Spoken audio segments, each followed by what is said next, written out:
Chubby blue blood flowing through our veins. Sitting in the bleachers in the rain. We've shed a million tears and drank as many old-style beers out at the game. Let's go, Cubby, Son Ranto. Michael Cotton. Son Ranto. Michael Cotton. Son Ranto and the lovable Lucy. Crawly. Son Ranto. Michael. Son Ranto. Cotton. Son Ranto and the lovable Lucy. Michael Cotton. Son Ranto. Crawly.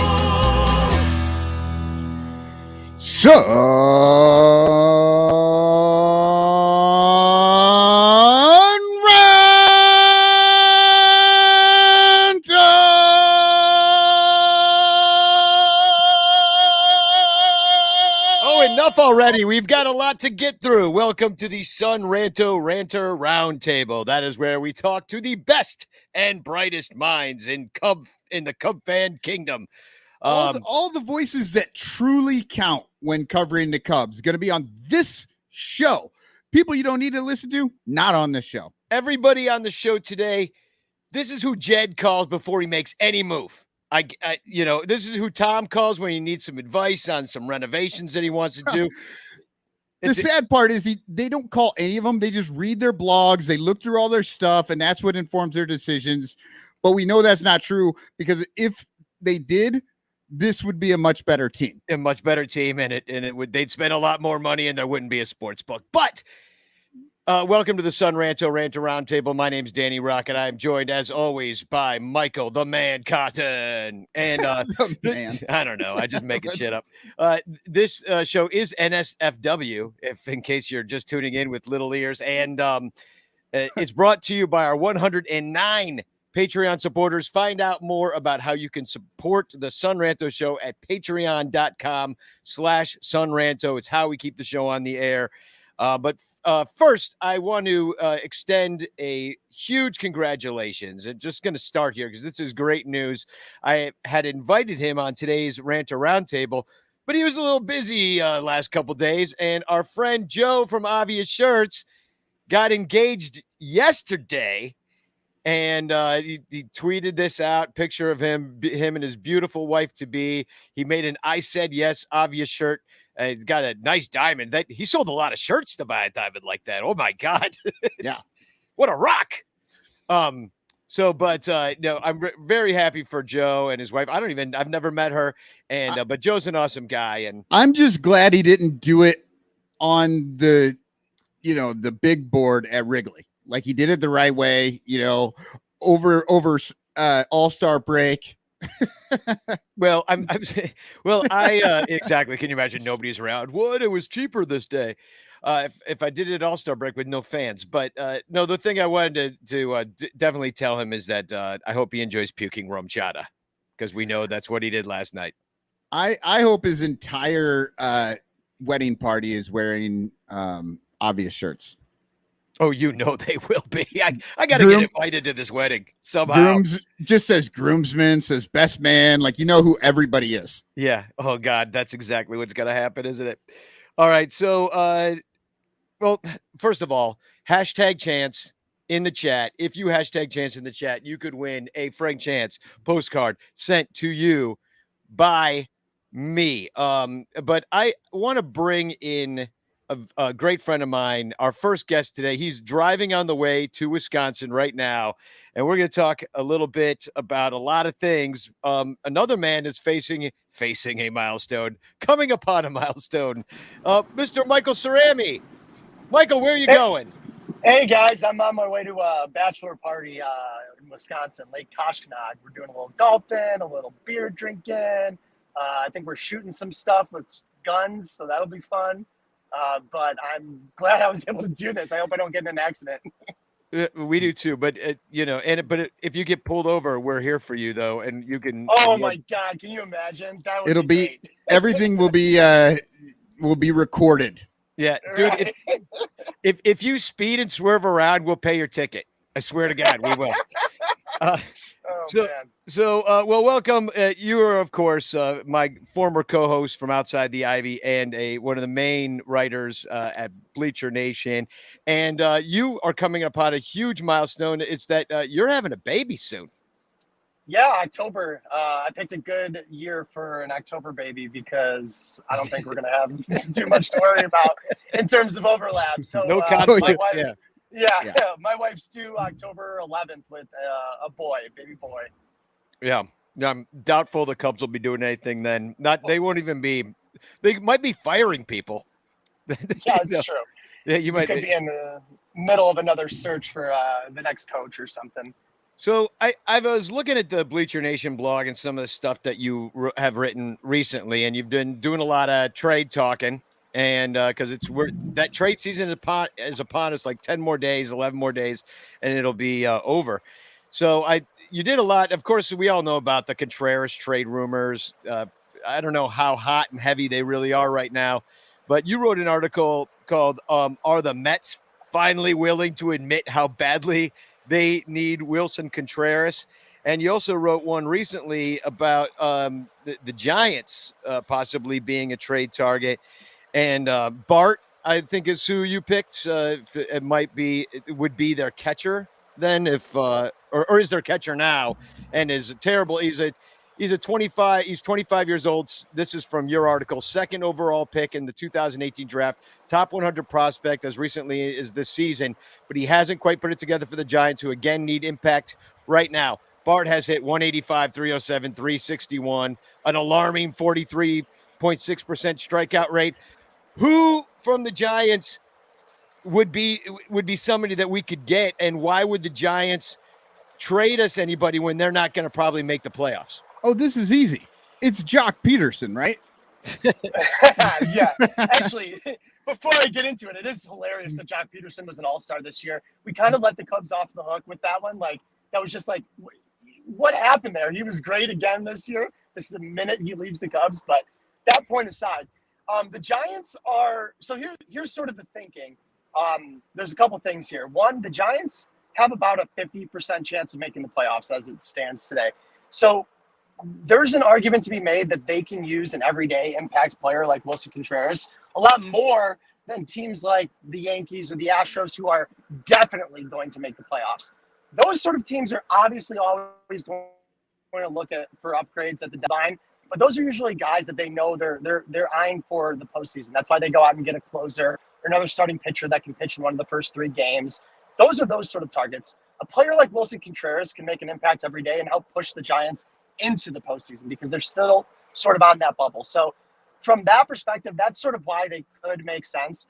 And their inclusion in all of these recent rumors about Juan Soto too, I mean, it's all because they need a bat. They need offensive impact. And one of the most obvious spots is at catcher, where they have this young guy, Joey Bart, who a year ago would have been, arguably untouchable in any of the trades that the Cubs were completing at the time. Now, obviously, he's not untouchable anymore because he's struggled a lot offensively, but he's still a really good defensive prospect. He's a catcher who's 25 and he's under control through 2028. And again, this is a guy that was a top 2 pick a few years ago, has been a top 100 draft pick.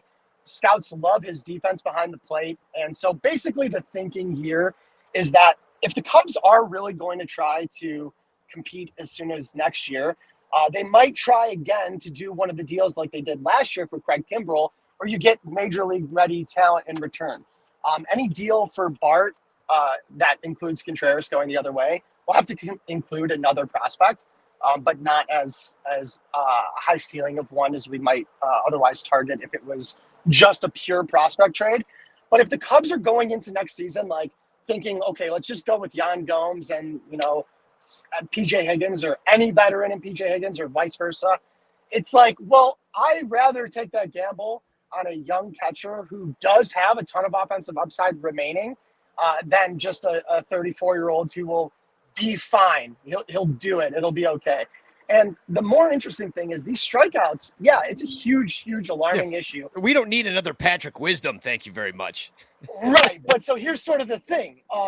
What did Patrick Wisdom, Ian Happ, and Wilson Contreras do from last year to this year when the Cubs have revamped their player development and scouting departments at the big league level? They've all dropped their strikeout rates like insane Yeah. amounts. It's not a little bit. It's a lot. Yeah, Patrick it is. Wisdom went from 44 to 34. Hap went from 30 to 20. Chris Wilson Contreras went from like 29 to 23. I mean, The whole if team. they have unlocked something, that's huge, you know? Yeah, the whole team went contact base, and so I like that idea. The other guy, the other team you thought we might link up with is the Mets because James McCann has an oblique injury. Tom Nido and Patrick McVicar aren't really doing it offensively. Once again, the Mets could probably use a bat as well. They're like a top 10 offense. I think they're like number 8 or 9 or something like that.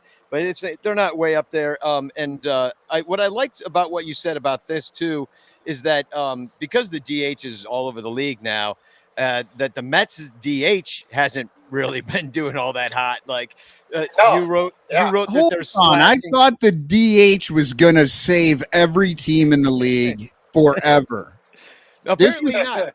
This is where superstars go all the To time, shine, right? yeah. That's all I was told. I was told for years, DH is superstar area. Only They don't have one. Only pure hitters who bat 219, 298, 336 for an 87 WRC plus. So that's what the Mets have been throwing out there as DH this year. And, you know, we all know Wilson with the hammy. They could use the upgraded catcher or at least another catcher and then somebody that could be versatile. Not that Wilson plays too many other positions. You can throw him at first if you really needed to, but they're pretty set over there, I would say, with Pete Alonso.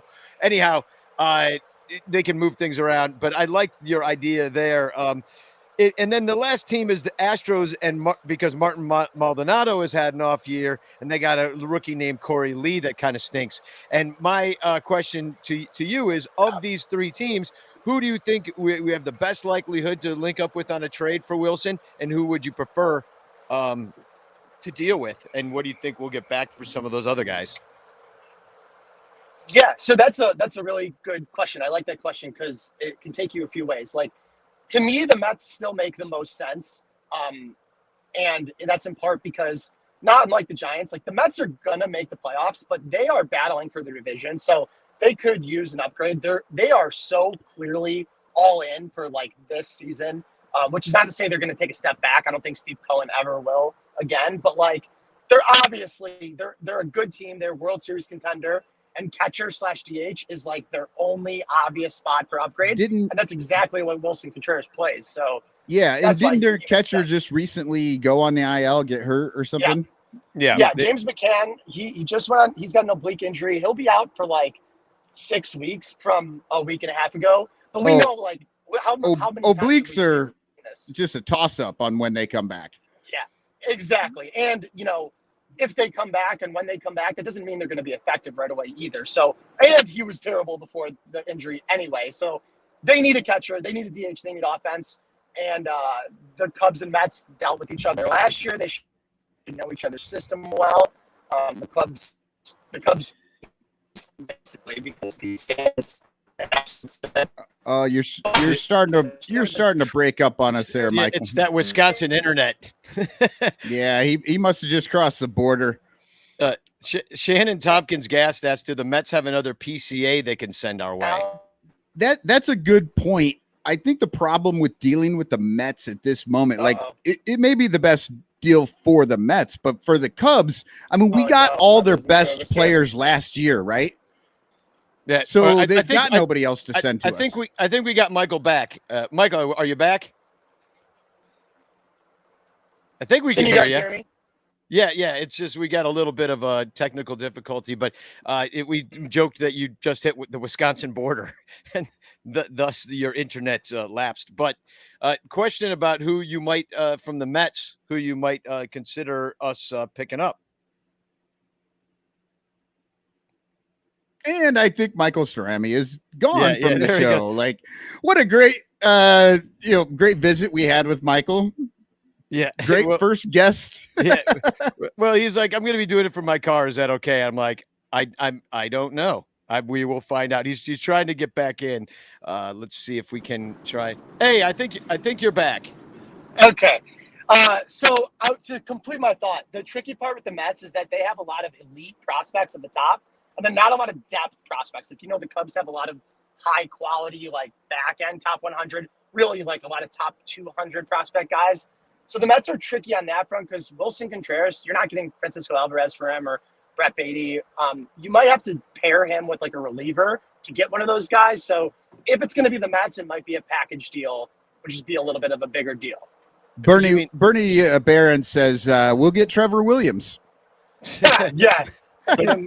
and his dad. As long as we can have his dad too. And then who else would you see going? Oh, to the Mets? That would be like, I think Cubs are gonna trade David Robertson separately. I think they're gonna want to have his own deal for him. So you could look at like Michael Gibbons or Chris Robertson as the sort of person that could be paired with Wilson Contreras. And I still believe that the Nationals will not trade Juan Soto within their division. I think that'd be incredibly stupid. So the Mets are gonna need a bat, and Contreras is the best one available. So who else do you see going off the Cubs? Who else? David Robertson, you already mentioned. I mean, do you think there's is he Hap going? Like, what have you heard? So Michael Gibbons, Chris Martin, David Robertson, and Wilson Contreras, in my opinion, those guys are as good as gone. They're not sticking around. Drew Smiley and Wade Miley, that's a toss-up if they look healthy enough heading into the deadline. Kyle Hendricks won't be going anywhere. Marcus Stroman won't be going anywhere. Ian Happ is sort of this bubble player, but what's sort of weird is like a week ago, I think it would have been a little bit more likely that he was traded. But Michael Conforto just said, hey, I'm back on the scene. I'm healthy. The draft is now behind us, so he could sign without his new team being attached to draft pick compensation. They won't have to give a draft pick up to sign him. So with Michael Conforto out there and Juan Soto out there, not that they're all equivalent, but they're corner outfielders, so that's a similar need. I don't think Hap is going to net the Cubs the sort of return it would take for them to want to trade him. And again, 7 days ago, it looked a lot more likely. Now I think it's a little bit less likely, but I think they're going to be talking about him right up until the deadline. So if some team comes out and overwhelms the Cubs, then it could happen. And again, the Mets make a lot of sense because I think Soto to the Mets makes no sense. And they could have had Conforto back without giving up a draft pick, at least outside of opportunity cost. Anyway, and they didn't. So I don't think he's going there either. So I do think the Cubs and Mets complete a trade before this deadline is over, without a doubt. And then those four guys, the three relievers and Contreras, are gone for sure, with Hap as sort of the bubble player. Yeah. No, I think that's pretty much consensus. And now that we've already had like the soul ripped out of our Cub fans' guts last year, I just feel like it's just going to open up just a wound that was just starting to scab on over. Tim DeHate writes in, Michael's pale white leg is distracting me. Oh man. So I want to bring it. You can take off anytime you need to. I don't want you to. I'm good for now. But I would like to bring somebody else into this conversation, and that is my podcast partner from Cup of Cubby Blue, Miss Sara Sanchez. Welcome to the Ranter Roundtable. You of course know Michael Cerami, and I wanted to put up just a kind of a couple of things about what's happened this season so far. And here's the overall season summary. We're 35-57. There's 70 games left. We actually were in first place on Monday, April 18th, if you can remember that far back. We were a half game up. And but now we're pretty far behind. We're 15 games, something like that. We had a winning streak of 4 and a couple pretty long losing streaks, ones of 9 and 10.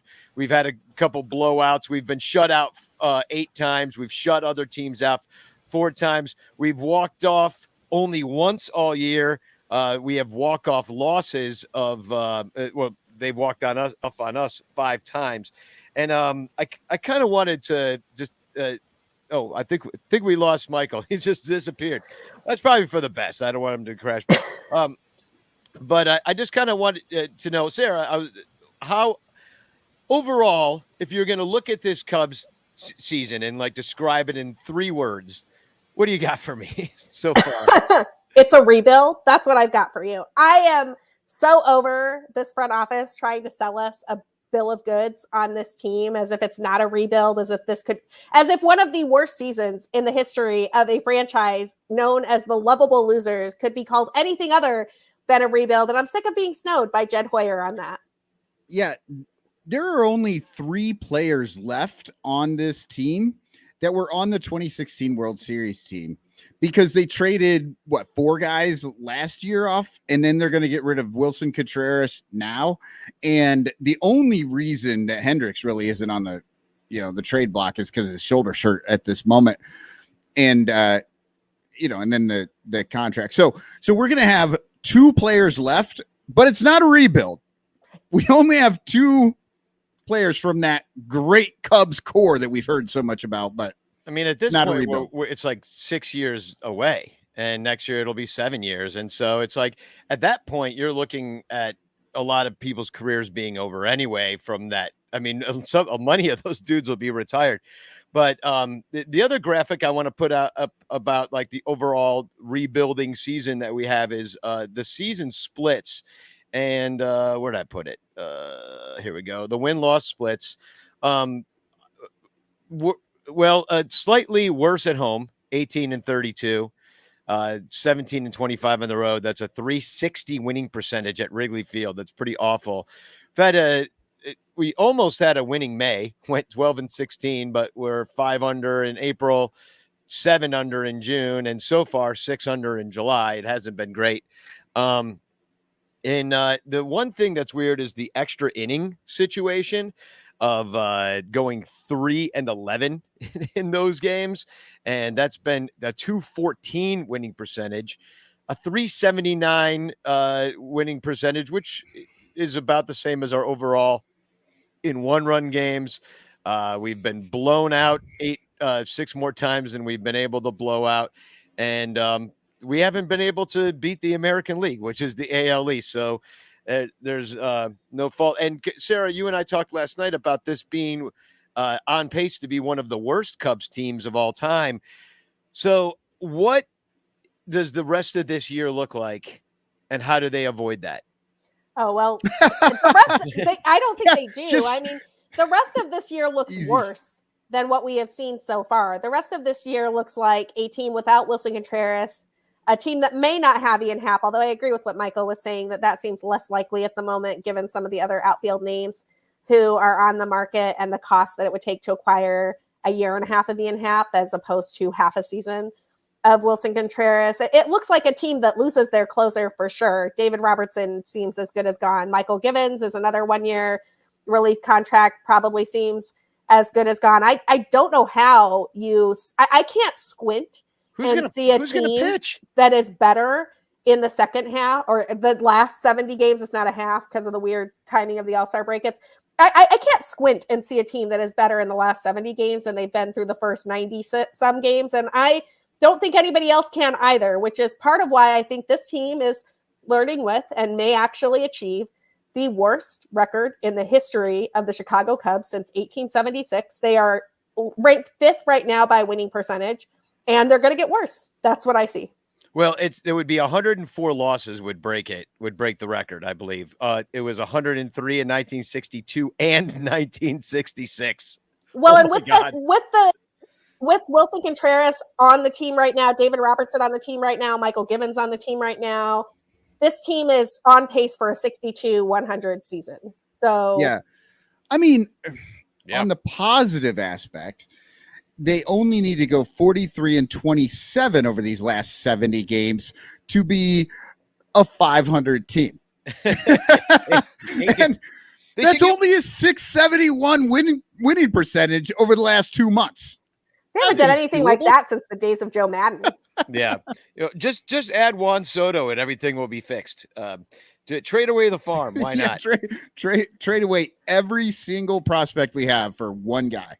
Yeah. And Sara, I hope you saw the news that Wilson Contreras, I know he's your favorite player, and Wilson Contreras is going to be at Obvious Shirt Store from 11 to 12:30 on Monday, July 25th. So just keep your fingers crossed that he does not get traded within the next 4 days. Because that's honestly not that obvious that he'll be there. I am begging. Look, Jed Hoyer, I have never asked you for anything other than I've begged you to extend my favorite player for 2 seasons now. I am begging that you let him get to July 25th. I already bought my ticket. I need nothing more than to hang out with Wilson Contreras one last time. Maybe I'll get him to sign that All-Star jersey that I got of his. It's the second Contreras jersey I have. He's the only player I have multiple jerseys for. And I bought that All-Star jersey, not because I love the design, although I think they're kind of cool. I don't think they're terrible. I bought it because I truly believe it's the last jersey Wilson Contreras will have in a Cubs uniform. And I couldn't pass on my favorite player of all time's All-Star jersey. So I got that. What is the only teams that Wilson could go to that would force you to not pay attention to him, to have to block him out for the rest of the season? I'm not going to block him out. The 2 teams that I would not be able to cheer for if Wilson were traded to them are the Yankees and the Cardinals. I think that the Yankees could use a catcher, but the emergence of Jose Trevino, who was also an all-star for the AL, makes that less likely. I think that the Yankees probably aren't going to spend what it would take to get Wilson Contreras, given that they have Trevino in-house. The St. Louis Cardinals, I don't think the St. Louis Cardinals are going to trade for Wilson Contreras. I have a lot of Cardinals fans in my mentions who would like to see that happen. They would love to see Wilson Contreras over there. I think that it would take one of their top catching prospects, a kid named Mason Wynn, who is a rock star. I wouldn't hate the Cubs having Mason Wynn, but I just don't think the Cardinals are going to trade a whole career of Mason Wynn to the Cubs for 6 months of Wilson Contreras. And I also don't think that Wilson fits the Cardinal way. I think that the first time he bat flipped a walk, there would be issues over in St. Louis, and that would be problematic for Mr. Ali Marmol. No, and I think there's a really good chance that they'll extend Molina another year. At least 3 more years. Get the band back together. He's been in Puerto Rico for like a month. I know that we're talking about Wilson Contreras right now, and I want to get back to that, but I do have to say one thing about Yadi Molina, because I find this fascinating. Molina's whole Hall of Fame case is all the intangibles. It's not the numbers. The bat doesn't play for the Hall of Fame, and neither does the defense, frankly, unless you really get into the nuts and bolts of framing and you believe he's like the best framer of all time. His whole case is, I'm in the clubhouse. I'm a leader. I'm the guy who got them to all these championships. And he is chilling in Puerto Rico right now while the team is in contention. Like, that is bananas. I can't even imagine. And he got kicked out of a basketball game. I don't know if you saw that. He was arguing on the court. He ran out onto the court and caused problems. And my friend Jose Orlando sent it to me. It was pretty incredible. So, I mean, this team does get worse without Wilson, that's for sure. And the Cardinals are in need, unfortunately, and he's a free agent next year. So, I mean, that would be quite the coup in St. Louis. But I want to talk a little bit about like something strange that's happening. It's the extra innings ghost runner, or the courtesy flusher that they put on second base, and the fact that the Cubs are 3-18 and can't score that guy. And I'm baffled why they can't get. I mean, they're a contact team. They're built as a contact team. They don't have a terrible offense, but they somehow can't deliver in that exact moment of the game when it's on the line. Any ideas why that's happening? I mean, I think that most clutch metrics are noise. I don't think that they're real. And I don't think that, like, when people come at me, they're like, Wilson Contreras is not a clutch player. I'm like, yes, he has not done that in this 3-month sample size. He has done it over his career. Y'all need to calm down. I think what's happening here has less to do with the Cubs' ability to hit with runners in scoring position and more to do with their bullpen depth. And what's happening in these games, if you think about who they've played in these extra inning long games, is that they have been outdueled by bullpens that are deeper than theirs. They lost one of those games to the Yankees. They lost a couple of those games to the Brewers. Those are all bullpens that are just slightly deeper than their couple to the Cardinals. Like, those are all guys where David Ross is going wire to wire doing, and I firmly believe, like, you can have lots of criticisms of David Ross. Bullpen management has been relatively good. He has done a decent job of getting his guys out there who can hold those leads. And unfortunately, the other team has one more guy.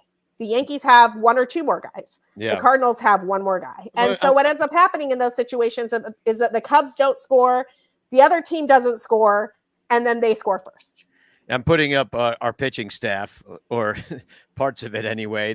Some of these guys aren't on the team anymore, of course, like Jesse Chavez and stuff in here. But the circle of trust has pretty much consisted of Scott Efros has already taken 40 innings. And then you've got long relievers like Mark Leiter Jr., who was sent down, David Robertson, obviously Michael Givens, who you've mentioned. Swarmer was DFA'd, but he was taking a lot of those bullpen innings late in the game. So it's like Daniel Norris DFA'd. You know, they've been trying a lot of different guys, and I feel like last year when they were really great at picking up these like kind of fringe, trash heap guys, and then trading him off like Chafin, who had like a 7 ERA before he got to us, and then he was lights out, and then he ended up on a contender. They didn't do that this year. They didn't do that quite as well. You get Givens maybe and Robertson, and then I think it really falls off from there. We're going to take a quick commercial break, and Sarah, if you can hang out with us, we're going to bring in Evan Altman from Cubs Insider and The Rant. But we're just going to take a real quick commercial break. This is how we keep the lights on the show. So please stick tuned, and we will be right back. This is a Cubs fan buying tickets from the Cubs. And this is a Cubs fan buying tickets through the StubHub link at sonranto.com/StubHub, knowing that 4% of their ticket purchase will go to the Son Ranto show instead of into the pockets of rich corporate douchebags. Buy all your tickets through sonranto.com/StubHub. Don't worry, it won't cost you a single penny extra. It don't stink to click our link. This is an Amazon shopper buying things from Amazon. And this is an Amazon shopper buying things through the links at sonranto.com/Amazon, knowing that up to 10% of their purchase will go to the Son Ranto show instead of that cocksucker Jeff Bezos, who will just use the money to go to space. Plus, if you buy all your Amazon items through sonranto.com/Amazon, you could win a monthly prize. sonranto.com/StubHub and sonranto.com/Amazon. Two great ways to support the Son Ranto show while sticking it to evil corporations who suck. And it won't cost you a single penny. It don't stink to click our link. Speaking of links, I just dropped a StubHub link in the chat for Tuesday's game, which could be Wilson Contreras' final game at Wrigley Field. It's a day game against the Pittsburgh Pirates. And the link I dropped in the chat is a specific link that is going to make you sit by me. So if you want to meet my sister, my mom, and my cousin, go buy tickets in that section. 204. Use our link, sonranto.com/sun. sonranto.com/StubHub. And I want to bring in a great friend of all of ours, Mr. Evan Altman. Evan, and is that Chef? Is that Chef the cat? Chef's here. Chefy. Chef wants to go. See you, Chef. He's not pleased with being held up, but I still have a cat on my shirt, so we're good.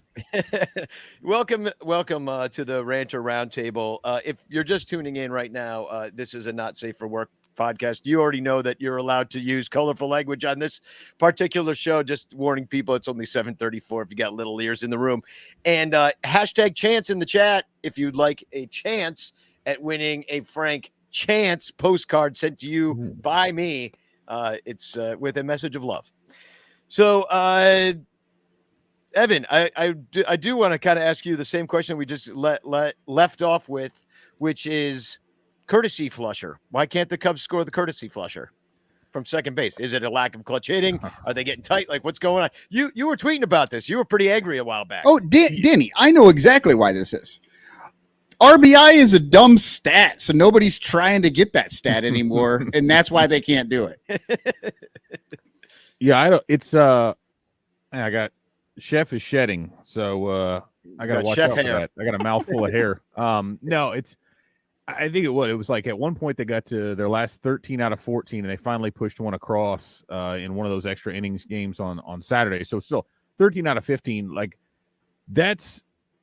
It's kind of unfathomable. Yeah, I mean, you can't even try. Like you would think, okay, at some point, somebody's going to hit a single with a runner on second, and that guy's going to be able to come in to score. But for whatever reason, and I don't know if at times I feel like, and Willie Harris is great.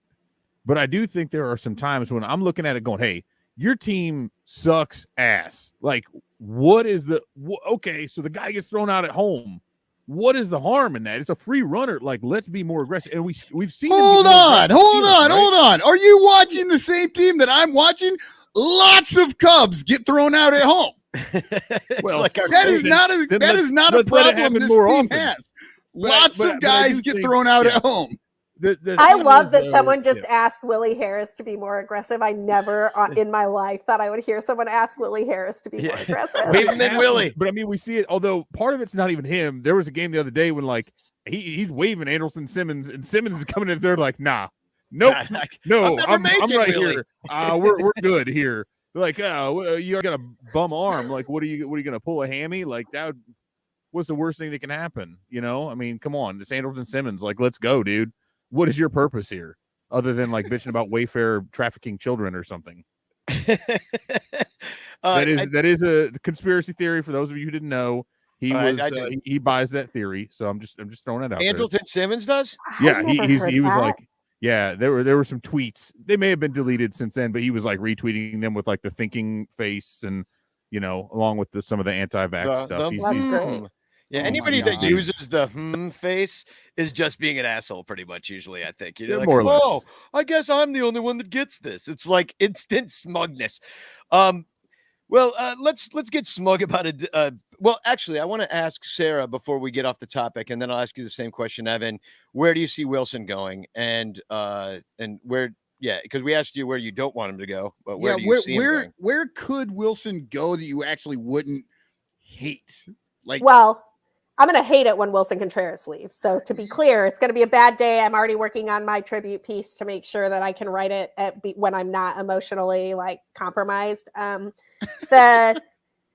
are 3 places I see a potential landing spot for Wilson Contreras that I would not hate. I will go with him and I will cheer for those teams for the duration. And, maybe someday I'll come back if Jed Hoyer decides he wants to put together a team that is worth cheering for. And the Padres have some talent in their farm system. They could use an offensive catcher. There's a deal to be made there. They could actually try to do some bad contract swapping stuff too. That might be kind of interesting. The Giants need a catcher. Joey Bart hasn't quite worked out the way that they planned, and Kurt Casale is not a catcher for a contending team. And then the Mets, who we just saw, the Mets have an actually incredible top tier catching prospect in their system in Alvarez. And I would be curious to see if the Cubs could pry him loose, although I think that got less likely with the news that Soto might be available. Yeah. Those are, with the exception of the Padres, those are the same that Michael Cerami mentions. So he's definitely going to the Twins. Yeah, because everything that. What do you think, Evan? Do you have any teams to add to that? I've heard the Rays are in the mix as well. They're one again. They've got an incredibly deep farm system all the way around, and I think they would be looking at that as a way to perhaps make a little bit of a run there at the end. And we've seen them do this stuff before, right? But not necessarily for somebody of that caliber. And I think if they get serious, and we've seen them before, kind of putter out a little bit in the playoffs outside of the one World Series run that they made, they've been overcome by some of these teams that simply have more resources than they do. And so if they were willing to really try to push and make a move like that, I could see them maybe getting in on it. And the only thing that concerns me there is, if I'm thinking about this from the Cubs perspective, if I'm thinking about who do I do a deal with, I'd much rather do a deal with the Mets, because they get desperate and they're spending a ton of money and they do stupid things. We've seen what's happened with Pete Crow Armstrong and other things. If you do a deal with the Rays, you're likely to get the wool pulled over your eyes and lose badly. They're going to send somebody off, and then it's going to turn out that somehow they got more out of Wilson Contreras for 2 months than the Cubs will end up with 6 years of 3 different prospects. So that scares me. Well, and I'm going to put up next year's available catchers, and it's pretty besides Wilson Contreras, it falls off quite a bit. I mean, a lot of old catchers here. Martin Maldonado is 35. Roberto Perez is 33. Gary Sanchez, I mean, he was always rumored to be somebody that might be. Well, the Yankees, they got finished with him, right? Did they trade him, or did they just let him go? They traded him. They traded him in the deal that sent a catcher who wrote something that I'm blanking on how to say the last name, and Josh Donaldson to the Yankees. That was actually, in my opinion, that was the Twins looking to rid themselves of Josh Donaldson, and they just happened to get Gary Sanchez as part of the return, which smart move by the Twins. But anybody looking at this list right here, right now, that's watching the show, is looking at this and seeing, and you can make a case that signing a 31-year-old Wilson Contreras isn't a good idea at the position of catcher. You can make a case for that. That they're too old, but look at all the other guys. They're even older. Most of them, and much worse. And much worse. So it's tough to see like because I think of all of this whole list, if you're looking at it and Wilson Contreras wasn't already a Cub and you needed a catcher next year and you knew that, who would you want the Cubs to go after? The choice Robinson is Chirinos. Yadier Molina. One more year, maybe. I would be in favor of getting Yadier Molina just to watch Cardinals fans' heads explode to see him in a Cubs uniform. Like that alone would be worth it. Heads would explode as well. Well, that too. Like just the chaos of it alone. Like if I'm saying if the Cubs are going to suck, sign me up for Team Chaos. I'm still scarred from Jim Edmonds in 2004, or whatever the fuck that was. I thought that was great. I love being able to tell Cardinals fans that Jim Edmonds is my favorite former Cardinal. The only catcher on that list I'm even partially interested in, and to be clear, he is worse than Wilson Contreras. He's like Wilson Contreras light, is Christian Vasquez. And frankly, again, like I'd rather have Wilson Contreras, which is why it is so mind-boggling that the Cubs refuse to extend a guy who has been in their system for 14 years who clearly wants to finish his career as a Cub. Yeah. Evan, you wrote an article recently. I'm going to shift gears a little bit because we're going to lose Wilson Contreras most likely. And then the team will be worse, which I think we can all agree will be the case. But we still have one of the largest, the greatest fan experiences to go watch a baseball game in the major leagues. So here's our payroll. We're pretty average right now. It's about right in the middle, league average, 150 million, give or take. And then you have the average game day experience, which it's not average. We're the second top. We're second to the top with the Red Sox being number one. Now I'm looking at this list and I'm seeing $6 beers and I'm like, whoa. I don't know where you're getting this information from, but we all know that a face value ticket bought from the Cubs, a beer at Wrigley Field from the Cubs, a hot dog at Wrigley Field, a soda. We all know that that's incredibly expensive and it's much more expensive than other places. So I guess my question is, when do we see that rolling on over? Remember the budget. They just said it's all going to roll over. You wrote about it, Evan. You said, even if it goes without saying, because I've already said it several times, it's nothing short of disgraceful that Cubs ownership is not rewarding these premium prices with a premium product. There should be no such thing as a retool or rebuild unless costs are reflective of the process as well, though I understand why such a tack will never be taken. And then you talked about the rolling over of the unused budget. So when is it time to start spending on top line starting pitchers, top line shortstop, maybe move Nico over for real, sign up Juan Soto, a catcher? Like, when is it time to open? When is the rolling over of the budget and all the hot dog money they're stuffing in their pockets for a rainy day? When is that going to start getting spent? And when would it be smart to start doing that? It would have been smart to have started it 3 years ago. It shouldn't have stopped. But here's the thing, and here's what bothers me about all this. Sara talked about Jed Hoyer kind of snowing people. Crane Kenny is the world's biggest bullshit artist. There is no such thing as rolling over a budget. The budget is what you have to spend, what you're allowed to spend up to. They do not have a pile. It's not Walter White like going into the storage locker and having a pile of cash that if I don't spend all this cash, I go back and get more cash. That's not how it works, because it's not as if Major League Baseball says, oh, you know what, you spent under, so next year you actually get a $60 million additional grace toward $400 million. Yeah, exactly. Yeah, you get to raise it. It doesn't work that way. So you still have the same cap, because Tom Ricketts has told us again and again, He hates the idea of dead weight losses. He does not want to go over that salary cap, de facto salary cap. Again, they don't roll money. And here's the other thing. You are absolutely just indicting your front office. If you say this was their budget and we have a lot of money to roll over, then that's saying Jed Hoyer knew he could have spent more and didn't. And we've talked about how many of those extra inning losses, how many close losses could one player have made a difference in some of those? One lefty hitter who can slug could have made a tremendous difference in all those. Maybe like Kyle Schwarber. Yeah. One more good starter.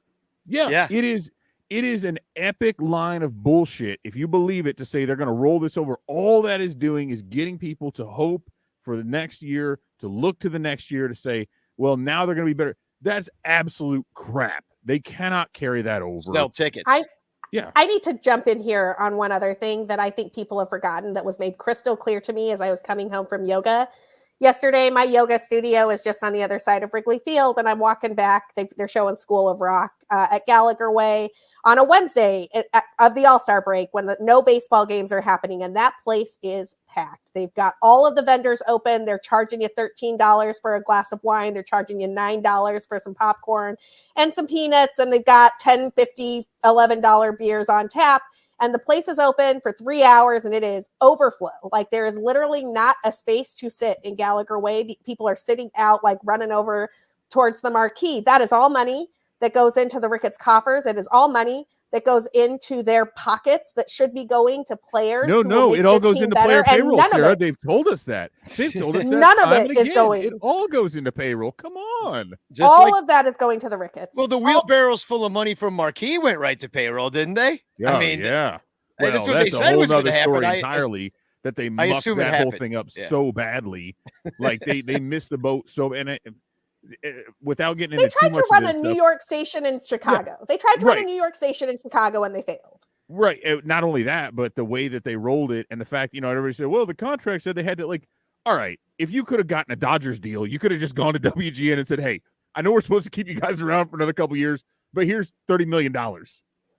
Just we're done. Buy yourselves out of it, because the Dodgers are getting like $200 million a year off their TV deal, and they didn't have to put in a dime. The Cubs had to split the cost to start up Marquee. They completely screwed up the rollout, which everybody knew they would, even though they had the blueprint, even though they said they knew they weren't going to do what the Dodgers did. They did the exact same thing. It was just, again, Crane Kenny. It is amazing how many times it's like Sideshow Bob tripping over rakes, and they just keep stepping on their own dick every time they do something like this. Absolutely. It's incredible. Yeah, it really it's what I want to know is how much longer the fan base is going to keep believing the bullshit. And I want to bring in somebody else real quick into the conversations. Like, this is a round table, so let's round it out. I want to bring Cody from CHGO into the conversation, or as I call him, Chuggo. Even though I just love saying it that way. Chuggo in the hizzy. Everybody, you did it in the Twitter space, Danny, and you're gonna do it here. I get it. Yeah, it's well, you raise your glass and you chuggo. Yeah. Watching the Cubs this year, I have been raising many glasses and doing a lot of chugging. That's a great beer you've got there, Cody. That's a new beer. That's a Spotted Cow. I like it. I got some Moon Man in the fridge too, so I'm not just like your typical go over the Wisconsin border and get like what everyone in Wisconsin probably thinks is overrated at this point. So. Yeah.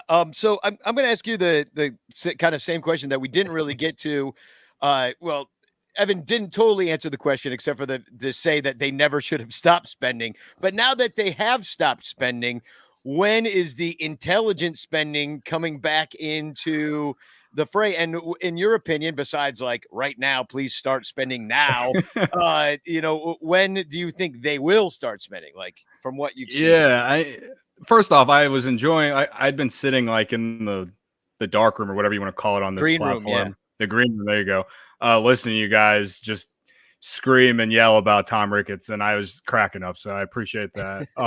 But when do they start spending? I mean, they have to realize they really have to realize just how angry this fan base is. Like, we talk about it all the time. Like, during the first rebuild, at least Theo was like transparent, like, hey, we're not going to be very good for the beginning of this. We have to fix the infrastructure. And it's like, maybe the Cubs don't have the best farm system in the league, but Brian Smith came on our show a couple of days ago, told us that after this draft and everything, probably going to have anywhere between 4 and 8 top farm system in all of baseball. I know a lot of them are in low A, but like, the point I'm getting at is it's just not the same in terms of like, you can just casually let this play out. Like, this fan base expects more, and we should expect more after what how they won in what we call the golden years, right? Like, I don't want to rain on your parade here, but you're saying that you think the Ricketts have to recognize what the reality is at some point. Yeah. Yeah. But At no point Sara will they just do said- that. They don't like Google. So they just created a different fucking Google. Like, that's how they handle this shit. They're gonna start telling people they're Sox owners. What's it called? Truth search or something like that? I don't know. To me, it's like, especially since the team on the south side of town is, at least in a winning window. I know they've been a big disappointment, but I don't know. To me, it has to, like, if they want to keep lying to us and saying that they care about putting a winning product on there, I mean, over time, I guess I will stop believing it. I guess over the last couple of years, I could understand why people have already stopped believing it. But what else do I have left other than to just trust Jed and Carter Hawkins? I mean, at this point, like, I'm not saying they should go and spend and go over the tax this offseason, but I'm just saying that they definitely, especially after this season, they definitely need to do more than what they did last offseason. I don't know about you guys, but I didn't expect, almost 60 losses by the All-Star break. I thought they would at least be around, anywhere at worst, like 10 games under. At worst. At the preseason roundtable that we did right before the season started, I think almost everybody had them in the 70 to 80 win category. The most optimistic people thought that they could hit 81, and have a 500 squad. And it's just not that at all. We're dealing with, like, honestly, one of the historically bad team. And I want to ask you guys, I'm going to put up some of the rest of the schedule here. Let's see. I don't have August for some reason, but here's the rest of July here. I'm looking at this. We start against the Phillies. We got 2 against the Pirates, who we've played, who have played us tough all year. The Giants are a pretty good team. I don't know what happened to August. I had it here and now it's not here. But I'll put up September, and it's also easy. But I can tell you that not completely easy. You got the Cardinals, but you also have the Reds and the Rockies and a bunch against the Pirates, and you finish the season against the Reds with like 6 games. The Marlins are in there. So like so you can maybe rack up some wins in September. But when you look at August, and let me just look at it on my phone because I don't have it. It is a shit show. It is an absolute shit show. I'm pulling it up right now. You've got St. Louis. You've got Miami. You got Washington, but then you've got Milwaukee, a bunch against St. Louis. You got to play Toronto. So you got 8 games against St. Louis, who's contending right now. So I'm just like, where are these wins going to come from? Like, well, couple of things. One, you have to go to Toronto, which means we're going to find out a lot about who is vaccinated on this team and who is not. Toronto at home is getting to play like the scrubs of like every single team, because they got to play the AAA Royals. I don't even remember who the Royals AAA team is. Oklahoma, the Royals are something shitty as it is. Like they got to play the AA and AAA like Royals, right? Like that is bananas. But well, Danny, I want to go back to your original question because I think this is really important. You asked, when do fans give up? They already have. Go to Wrigley Field. The corners of the upper deck are empty. They are empty in the 300s. They are empty in the 400s. The corners on the 200s in the upper rows are empty. You get there and look around in the 7th inning. That is a 40, 60% capacity crowd. It is not the 70, 80, 90% capacity crowd that we saw from 2015. That I saw for bad teams, real bad teams in 2012 and 2014. that place is not selling the way that, look at this. John gave up in February. And I understand why you did, John, because in February, things look bad. Like, I am telling you, this team already is losing whatever magic made fans show up at Wrigley Field that brought fans to the north side. It is a corporate destination right now. It is not a ballpark destination right now. It is the place you bring clients to show them a historic relic. And if they want it to be a ballpark where people go to see a baseball team, they are going to have to spend some money. Let's not discount all the college kids who weren't around because they were just too young. They're buying all those tickets so that they can make cup snakes. Yeah, $40,000. But the Cubs are having to do I've never seen them so aggressively market. I get texts, I get emails multiple times every day, if not a day. They're doing the college nights. They're doing the free drink nights. I'm like, Wrigley Field is having to give out drinks to get people to come there. Well, give out, buy a $50 ticket that you can get for $10. They're having a Wisconsin night. Like they're asking people from Wisconsin, Madison, or like just please come. They don't even. Like, I'm used to them doing U of I and Northwestern and like maybe like UIC, but like Wisconsin, really? Is it that bad, guys? Like, yeah. It's, well, they don't have Marquee up there, so they may not know how bad the Cubs suck, and so they can come in. They should start calling people in Iowa. Then there's a lot of Cubs fans in Iowa. Well, Cody, I want to throw. They're bringing the team here, Cody, for the cornfield game. We're getting excited. God, we want to see what happens in the corn. That? How many errors will there be in the Field of Dreams game? Plus minus 5. You've got the post-trade deadline Reds and the post-trade deadline Cubs going at it in Iowa. How many non-home runs end up in the corn? But children, it's more like children of the corn is what that's going to look like. Cody, I want to put some tweets back at you here. You said five positives from the Cubs first half. Nico Horner has a 2.7 F4. Keegan Thompson and Justin Steele roles heading into 2023 going up. Scott Efros, future setup man closer happening. Christopher Morel provided hope. Seiya and Stroman both primed for a strong second half. But then here's another tweet of yours that says, I am at least 15 alcoholic beverages deep, and I can confidently tell you that we do not deserve this bullshit. The All-Star break could not get here faster. So thank you, Danny, for providing this. No, I completely understand. That guy at the party that's like, I love you, man. And then you like start crying immediately after. Getting in fights. Yeah.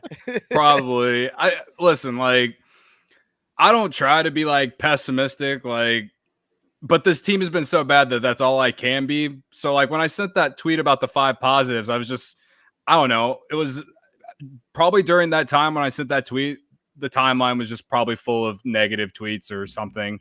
And, as bad as things are, there are things to be excited about. I mean, no one thought Christopher Morel was going to come up and, be as even half this good. And I know the league's kind of caught up to him. The strikeout rate is increasing, but we'll see how it is the rest of the year. Maybe it can be, something. I don't know. I hope he is, because he can play 4 different positions, and, everyone loves the guy, and, Stroman, I know he only pitched 4 innings his last 2 outings, but didn't really give up anything. And, I don't think that was up to him though.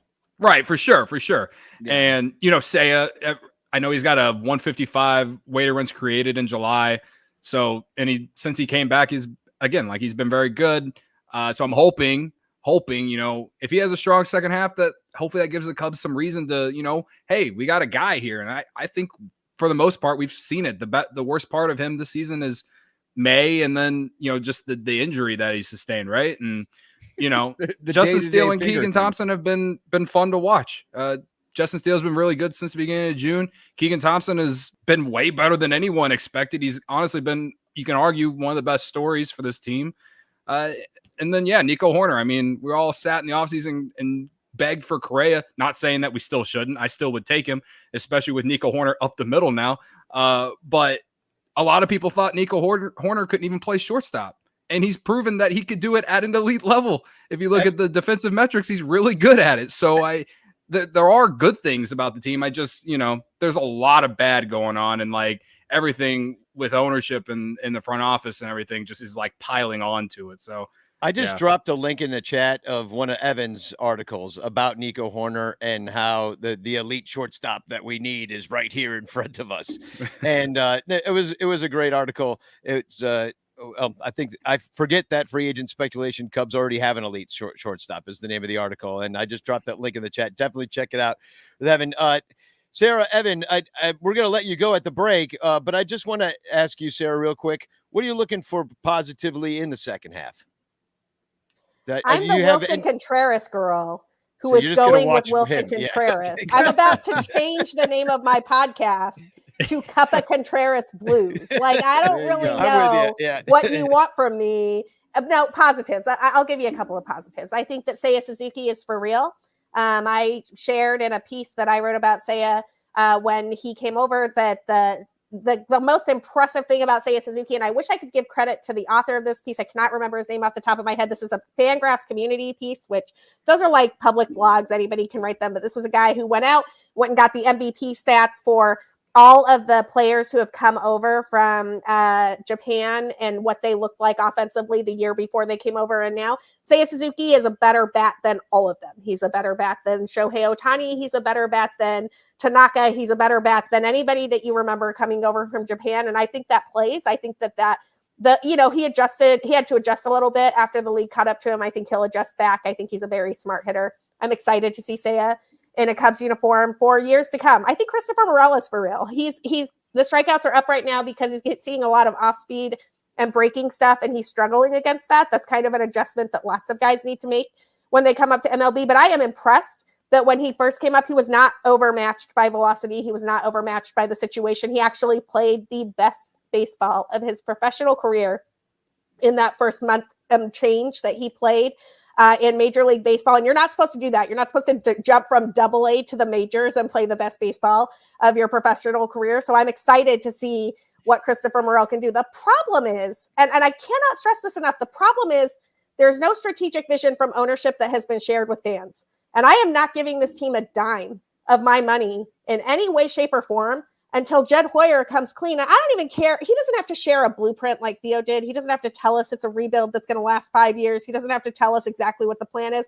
But I think he does owe fans the courtesy of saying, look, this is not the team that we thought was going to take the field for 2022. We thought we were going to be more competitive. We're going back to the drawing board. These are the last trades that you're going to see for X amount of time. And when we come back in 2023, this team will be competitive in a weak division.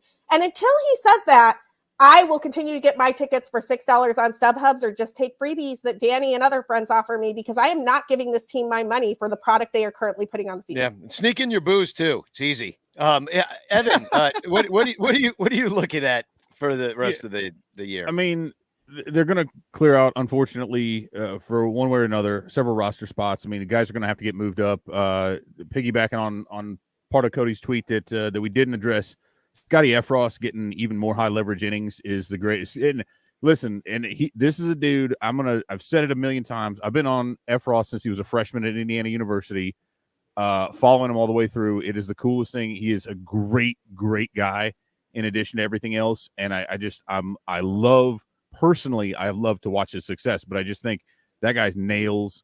Really want to see that. Matt Mervis is another one. He's being promoted to AAA. We're talking about a lefty hitting first baseman. I mean, the dude can mash. He's a really good hitter, and he's a solid defensive player.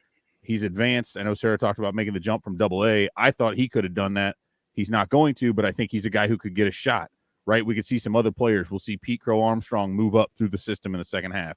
We may see like Owen Casey and James Trianto, some of those. So we're going to see a lot of these players, even if they're not in Chicago yet. We're going to see a lot of that movement through the system as they're traded and spots move up. So I think while it is troublesome sometimes to watch the product on the field at the highest level, there are still a lot of things. We may not like the way it happened, but there are a lot of very, very exciting players that are on the way up that, hey, listen, if you don't want to, and if you're like Sarah and you don't want to give your money to the Cubs, if you live in any sort of proximity to South Bend, Myrtle Beach, Tennessee, or Iowa, go watch it. Well, the iCubs right now, not the greatest, most like power pack roster, but I mean, God, if you can get to South Bend, there are some dudes at South Bend, and it is a great ballpark. So get out there and watch the minor league baseball. That's my positive. Yeah, let me and Evan go out on a high note here. I have a quick question for you, Evan, because I know you get to see the minor league players a little bit more frequently than I do. And I'm just curious how you think this class compares to what you saw in 2013 and 2014. I know one of the things that I don't tend to see them play. I tend to see things like future value grades on Fangraphs, and they're a little bit lower for this class than they were for like the Chris Bryant crew, the Javier Baez crew. But they're lower across the league, to be clear. Like nobody has 70 grade players in their system. Nobody has 65 grade players in their system. So I'm curious what you see when you go see the minor league players in South Bend or you go see the guys in Myrtle Beach. Yeah, I mean, I'm very interested in this group because I think more so than before, like when we saw that when the Cubs were rated so highly there in 13, 14, and coming into 15, it was primarily on the strength of like top drafted superstars, Javier Baez, Chris Bryant, Kyle Schwarber. It was like guys they had drafted in the first 9 picks and who were just complete studs.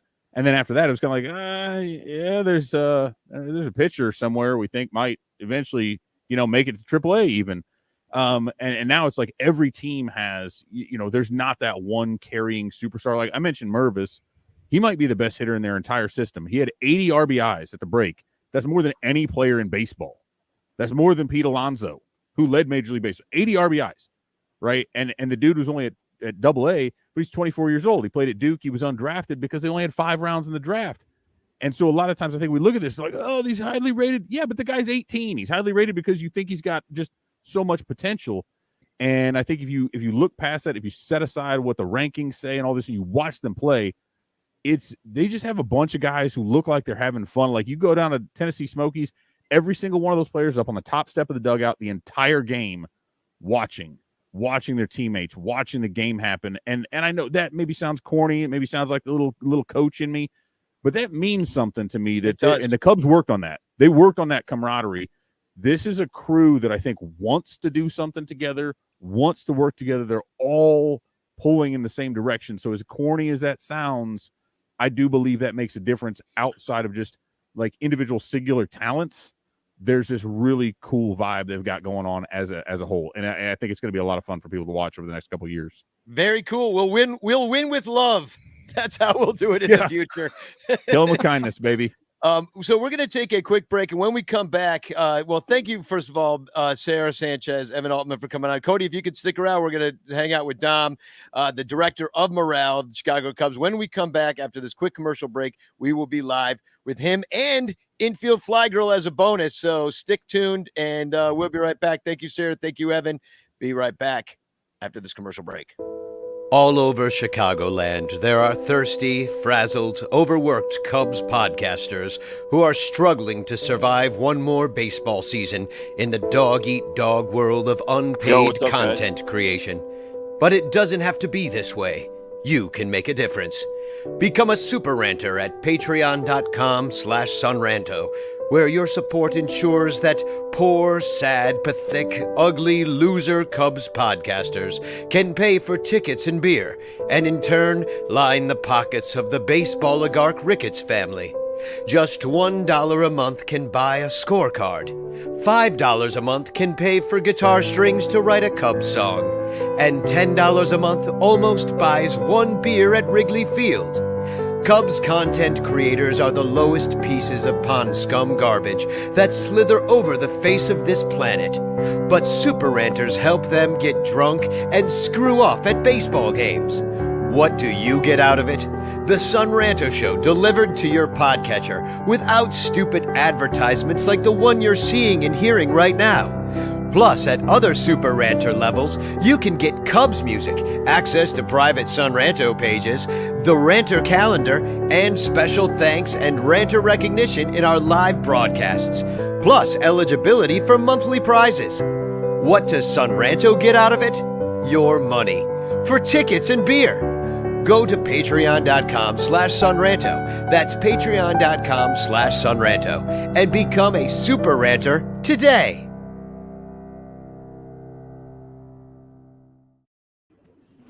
And as always, this show is brought to you by our 109 Patreon supporters. Thank you very much. It's the reason we are all here. Welcome to the show, Infield Fly Girl, who you can see, and Dom, who you can't see. He's being very cryptically. I mean, he's too handsome to come on the show. The thing is, if he comes on with his beautiful looking face and he starts talking, people don't listen to what he says. So he just comes on without the picture. I was really concerned that Dom was actually Joe Ricketts' burner account for a while. well, yeah, welcome, you know me.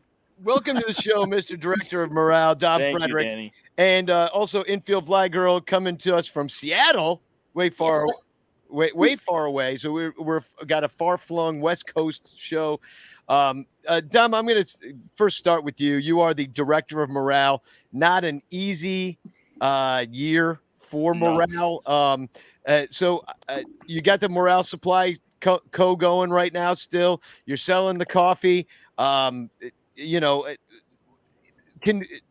we need a new blend? Like, what's going on? Do we need a new morale blend or something? I will say it was kind of in the end a win, since Ian was able to get to the All-Star game. The amount of flack we got last year when Ian and he'd say it himself, was hitting like 100, and we were selling the coffee, and it got to be in a rough spot for a little bit. But I don't know, maybe down the road we need something, Danny. I know we've talked recently. It's tough. I've been listening to the show. I echo all the things many of the other fans have said, and yeah, it's not great right now. It's not great. I know I'm here to, I'm a very optimistic person, but it's difficult at times to see the positive things when we're on track to lose 100 games and win 59 of them. Well, I dropped the link in the chat because it is all for a great cause. You sell it with the Hap, the Connect Roasters Morale blend, and it goes to First Tee. Yes, First Tee Greater, First Tee Chicago. Ian and I, we're avid golfers. I love the game. I know that doesn't have to do with anything with baseball, but First Tee Greater Chicago is a great organization, nonprofit organization that helps underprivileged kids and kids in the city to take part in an after-school program, take part in obviously learning the game of golf, or having a safe place to go after school, whatever it may be. So, we've been working with them for over a year now, and we've had a great relationship, and we're very happy with all the support and all the proceeds that have been raised through the coffee. So it's been awesome. Very cool. That's really cool. I mean, they do a similar thing in St. Louis. It's called First Teeth. And it helps them get dental work. Yeah. I'm going to put up a tweet of yours, Dom, and I kind of want everybody to weigh in on this because it's interesting. Is that somebody was coming for you on Twitter? Oh, it happens all the time, Danny. Yeah. Of course, and you put yourself out there, so you're going to get some back. But Alex C said, honestly, stop. It was time to move on from those guys. It's time to move on from Contreras this year, and they can sign him back and get a haul for him. It's smart thinking, Dom. You might want to change your name, by the way, because you're not exactly the leader of morale anymore, man. And you retweeted him, and you said, no. I'm not going to be as Cubs fans. I'm the first one to pump this team up, but it's pretty hollow to not talk about the issues. I could blow smoke up people's ass and say it's all good, and the Cubs are doing the best right now. Looking at the team critically isn't pessimism. And just kind of want your reaction to that. Is like, what do you have to say to those rah-rah? I mean, you always root for them to win, but what do you say to those rah-rah people that criticize your criticism? Yeah, I really think it, and this is a lack for the correct phrase, but I do think it's like a generational disconnect right now, because I find that many of the fans who are on that side saying the Cubs should rebuild and the Cubs should not put any money into the team right now and the Cubs should be absolute, bottom feeders, are the ones who literally grew up during their very formative years of seeing Chris Bryant, Javi Baez, Kyle Schwarber, Anthony Rizzo go on to win a World Series. And they weren't and they weren't necessarily there to witness the rebuild, the 2012s and the 2013s, and also didn't. I don't want to seem like I'm the older statesman here, because I'm not, but I think we all need to remember that how lucky we were to actually witness a World Series and witness this plan actually go through. And lucky enough, we won the World Series, because it kind of fell apart after that. And I think the margin for error is so small that it's very hard for me to just sit back and say, well, we have Brennan Davis and we have PCA and we have Caleb Killian, and it's just all going to be fine whenever they show up. And it's just not going to be the case. It just doesn't work that way. And I think many Cubs fans believe it's that way and have always looked for me to, I don't want to say sugarcoat things, but kind of look at the positive side. And I feel like I'm doing that by simply being honest, because it could be a lot worse. You could say, well, the Cubs don't even have a top 10 system right now. I could go on and on and on the negative things. I don't want to.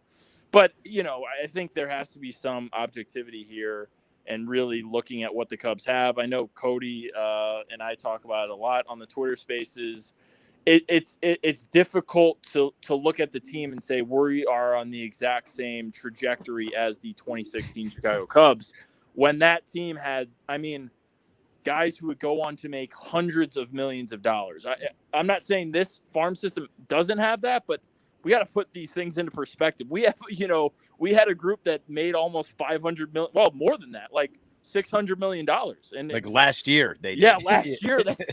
That's, that's a tall, that's going to be really hard to repeat. So again, I don't, perspective, objectivity, however you want to say it, I'm trying to provide that, but many fans don't want to hear it and think I'm now I'm being called a casual fan. I don't know, Danny. Well, I think I've been here for a lot of it too, and we went through a lot of really, really bad years on the promise that once we got to where we were, we wouldn't have to do that again ever again. Yeah, absolutely. Yeah, and Cody, then that didn't happen. And we get told every year that this year they're going to spend. No, really, we're going to do it this time. And then it's, Lucy with the freaking football again. Yeah. I don't believe a word that comes out of that office anymore. Yeah. You guys have to deal with that over at, I'm sure you at Cubbo, you get it all day long, constantly. These people, how are you guys handling that sort of I don't know, that part of the fan base versus the rest of us that are pissy. Yeah, we're literally called Son Ranto, so we can just say whatever the hell we want. Honestly, the our YouTube chats every day for every show, it's I think it's the same as what we're all talking about. There are some people in there that are they're very optimistic about the farm system. I think we should be optimistic about the farm system. But to Dom's point, it's all about, not banking on these guys coming up and being, the next Chris Bryant or the next Javi Baez. You just really can't bank on that. We've all seen, this is funny in the chat here, David Elliott, those fans didn't experience Corey Patterson and Junior Lake. Exactly. Who's that? Is that Junior right there? Oh, there's Corey Patterson. Yeah, Corey Patterson right in the middle. There's a lot of people in the chat that think, they compare Christopher Morel to Junior Lake, like the ones who aren't bought in yet. I've done that. Yeah. It could be. I will I'm with Dom in terms of the generational thing. A lot of them are much younger for sure. I don't know though. I feel like majority of the fan base is, to put it bluntly, angry. But the way that they want, the way people want the team to build, though, it's clearly there's a lot of different opinions on that. So if that's the generation thing, I think we see it on both ends of the generation. You have the ones that just showed up and don't know anything pre Chris Bryant, and then you have all the old ones that are like, hey, they won one for me. I don't give a shit anymore. Yeah, I'm still flying high on 2016. Yeah. Well, I find it really interesting that fans will essentially cover up Jed's own words. Like when Jed says, Jed literally says, we can't do a rebuild. We can't do the same thing like we did in 2012, 13, and 14. And then there will be fans that said, well, Jed was lying. Jed's trying to do something totally different. It's like, no, Jed told us this is how it's going to go. And he is currently failing at the product or the assumption that we were going to compete this year. He's failing to do that. So I think there's a lot of people trying to cover up for mistakes, trying to justify why the team's so bad. It's, it's a whole mess, obviously, when you're dealing on Twitter, but it's it surprises me so much that people can't hold Jed to his own words when he's talking about rebuilding this team or bringing this team back to relevance. Yeah, I don't know if he thought that he could just slide backwards into a 500 team by accident. Yeah, well, for sure. Brett Moore writes in the chat, what was the point of spending money on Suzuki, Stroman, Miley, even Gomes if they're not going to retain players like Wilson? Why did they even fork out for the others if they're not pieces of a meaningful puzzle? Yeah, I mean, it's hard to – it's true. I think the thing that I'm hearing tonight most of all is that we really would love to hear a direction from the team. And I'm going to bring somebody else into this conversation to round table it out. From the Fly the W podcast, a Son Ranter veteran, Mr. Crawly Cub in the house. Welcome. We got the director of morale. We got Cody from CHGO, otherwise known as Chuggo, and IFG here. Yodelay-hoo, Ranters. Oh, that was you yodeling all this time? I didn't know. Shit. Discovered, came out. Yeah, that's me. So, kind of where are you at this? Why did they even try at all? Why not just throw a bunch of little kids out there? And I mean, they kind of are, but you know, why sign really Suzuki old kids? Yeah, really old 31-year-old kids. So if you guys, when we did, I think Danny, we did, and Michael, how are you guys? Good to see everybody. But I think we did the roundtable, one of these at the beginning of the season. Danny, I was at your place because we were going to opening day. And I said, if everything works out perfectly, they're a 500 team, is how I looked at it going into the season. Why did you spend the money? So you could flip some of the guys. You were going to flip Miley. You were going to flip Smiley. Stroman has a very easy contract. You could easily flip them. The trouble is none of them ended up being healthy. So if you take a look at the starts that you had Hendricks had a decent amount. Justin Steele has more starts than anyone on this team. That was not in the game plan, okay? You had Hendricks, who's had the shoulder issue. He was out for a couple weeks, and then he was on the IL to go out there. Wade Miley's made 4 starts. Drew Smiley has barely pitched, and when he has, he's not been effective. So, you know, when you talk about Yan Gomes, why you would get him, you remember what it was like not having any kind of backup catcher last year. You ran Wilson into the ground. So you had to do that. I think again, if everything would have gone the way Jed wanted to, it would have been a 500 team. He would have traded the guys that were doing good, the Mileys, the Smileys, the Dave Robertsons, those type of guys, and gotten more returns and said, hey, we weren't close enough. Look what we got in return. You guys were talking about Jed versus Theo, and I had Gordo on the Fly the W podcast, and we were just talking about it. Theo Epstein was the Pied Piper. He's the smoothest Mac Daddy. When he's in a room, he could sell a refrigerator to an igloo. Jed's not that. Jed's Hoyer, not even close. I'm pretty sure you nailed that quote. Yeah. Thank you. I've had a couple beers. I may be off here. I may be doing some names backwards like Harry Carey later. I don't know. But I'm just telling you is right now, Jed Hoyer, he can't convince you anything like that. I mean, he's not going to be able to sell a rebuild, which is what it is. And everybody knew it. Oh, Bill. Bill writes in, Hoyer finished last in his fantasy league. but you know, fam slapped him.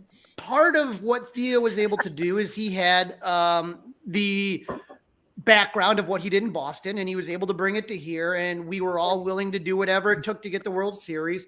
With Jed, he's kind of in a much more difficult position. He is not really good at selling something. And I'm not saying he's right or wrong in what he's doing. I'm just saying that even if his plan is correct, I don't think he's a salesman, which sometimes is part of the job, to sell what you're doing. And I don't think Jed has that ability. Yeah, and I want to kind of pivot on or build off what you just said and ask Cody and Dom and IFG, all you guys, what you see as, and I know I talked to you about this on the Twitter space that I think we were both on, about the concept that when you have a losing team that keeps losing, and then so it doesn't make it quite the destination that maybe it once was. You don't have the 108-year thing hanging over your head. You just 108 lost thing hanging over your head. You got 108 lost thing maybe, but the new clubhouse is now 6 years old. It smells like Rizzo's old food. Like, it's just like we're in a different place right now. So what can the Cubs do?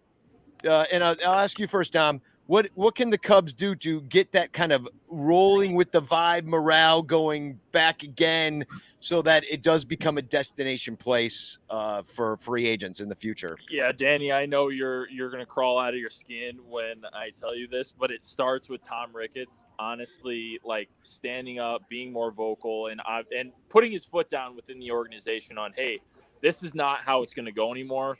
I want this to change. I have some pride in terms of what we're actually putting on the field. I care about the team. I care about the wins. I care about everything that we've built up over the last 7 or 8 years. To now, we're kind of sitting here, wondering what do we really have. It starts and ends with him. I know justifiably so, many Cubs fans do not trust Tom at all, but he's the guy. I've described it very often by saying that Tom Ricketts are our parents, or the Ricketts family are our parents. They decide when we can get money, where they can decide what decisions we can make. They decide where we're going to go in our lives at a formative age as fans. Hold on. Dom, are you in an Italian restaurant? Yeah, that's not me. I'm in my basement. Yeah, who is that? It's not me. Sounds like a bar to me. That's what I'm hearing. Yeah, sweetheart. Sorry. Have we been hacked? Is that Crawly? Damn it. Let me see. It's Crawly. There it is. Sorry about that, Dom. I thought you were like all of a sudden eating pasta or something. Yeah. Just Oh, for it's the at Olive record, Garden. just for the record, I don't have a link, so I can't prematurely end the broadcast. Thank God that we had to have a couple shows the other day. Crawly was just like, "Bye, guys." It just ended the whole show. Yeah, that was good. John Pickus writes in $4 beers would do it. You know what I would do? If I were the Ricketts and I cared about like the team and baseball and like, making this sport relevant to the next generation and all of that stuff that nobody cares about except us. You know what I would do? I would eat whatever penalties of any contract violation that it would be. I would put every single Cubs game on marquee, stream them for free, go straight up WGN 1998. You can watch any Cubs game from anywhere. Please come watch baseball. Yeah. Period. No, that's how we all became fans. Like, Right. That's why I'm here. So many I people. was looking for a Rays game. They were blacked out. The Cubs were on WGN. Here I am. Here you are. Exactly. And I've traveled the world. I lived in New York City for many years. There's a couple of Cubs bars you can go hang out. I met the best people from all over the country, even all over the world, just from wearing a Cubs hat on the street in Manhattan. You walk around with this hat and people are just talking to you, oh, Cubs. And you sit there for a half hour on the street corner, talk to them. Cody, what would you do to kind of turn this boat around? Yeah, I mean, I think Dom put it best, but just for the sake of being different, I think after the deadline, especially, like Jed has to talk, like it, because I just don't think Tom will. But like the last time Tom talked, it was on Marquee and he said all the wrong things. So I just don't want him. I honestly don't want him to do that again. But Jed, this is his responsibility. Like no one. I mean, I didn't think we were going to be a playoff team, but man, like again, almost 60 losses at the All-Star break. It's unacceptable. Not for this organization now. And like again, this is post 2016. If this was before 2016, this just would have been another year to me. Probably wouldn't be this angry or as angry as I am every day and all of that. And that's how all the fans are, right? That's the thing. That's why a lot of us are angry. And we have the right to be angry. And again, I understand teams go through retool years or rebuilds, whatever, but like we just had a full-on rebuild a decade ago. We shouldn't be doing two of them in a decade. You know what I mean? So like I think Jed needs to, to me, he just has to be more transparent. I don't know if he can actually do that, but I would just like an explanation. I mean, I know the last time he talked was right after that 10-game losing streak, but like that was before the deadline. Now, after the deadline, after all these moves are made and like the dust has settled, I think he has to do. He needs to basically do what what Dom said Tom needs to do, except from a front office state. Like define the relationship. Yes, exactly. And to me, it seems like they're dangling carrots right now. Like even when Crane Kenny came out and said that BS about, we're going to roll over the payroll, keep buying $8 hot dogs, and it'll be on the field in no time. It seems like the old wheelbarrows full of money from the Marquee Network line. And I'm just wondering how many times they've already burned through the season ticket holder list. They've done the whole thing. Like I've been called. I went from 20,000 to 0. Like in one off season. So I know they burn through it, and then they're pounding you for cheap tickets. They're giving $10 tickets to college students, and on days they can't sell it, they're just sending it out there like that. You see the StubHub float. It's cheap, and so I'm just they got to turn it around somehow. Otherwise, we're in for. Kind of a longer rebuild. Well, let's kind of be honest here. Is that for a lot of us that we're long suffering Cub fans, and I've gone to hundreds and hundreds of games, season ticket holder for over 20 years, blah, blah, blah. Y'all heard it. But imagine being poor for most of your life. And then one day you're rich and you get to see how rich people live. And then all of a sudden you have to go back to being poor. It makes it that much tougher, right? It's almost better if you never even knew what rich people live like. Okay. So Cubs sucked. We were poor. We were awful. My whole life, my dad waited till he was 40 to see the Cubs in the postseason for the first time in his life. Okay, I got a little bit luckier. I had a couple more years. I got to see some. And then finally, when Theo came and all of a sudden things started clicking, the Cubs were the organization that we always dreamed they would be. We were the best. We were spending money. Every free agent wanted to come here. We were, thank you, Tom. Anyone remember those days at CubsCon? Thank you, Tom. Thank you, Tom. Well, they still say two of those. They still say two of those three words. Right? Yeah. The first word is a little switched out at this point. But the point of I it being, am so afraid we're going to become the Pirates. I don't think we are.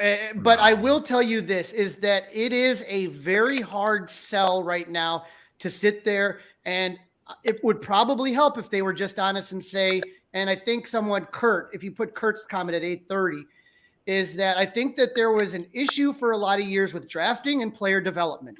Okay. Yep. And so the Cubs did a good job with that for a while. They had some good first round picks, but they didn't hit on the back end of those drafts, the second, third, fourth round, right? No, you're totally right. They did not develop pitching. And so the good players that you did have, you had to get rid of to get pitching because you were in win now mode.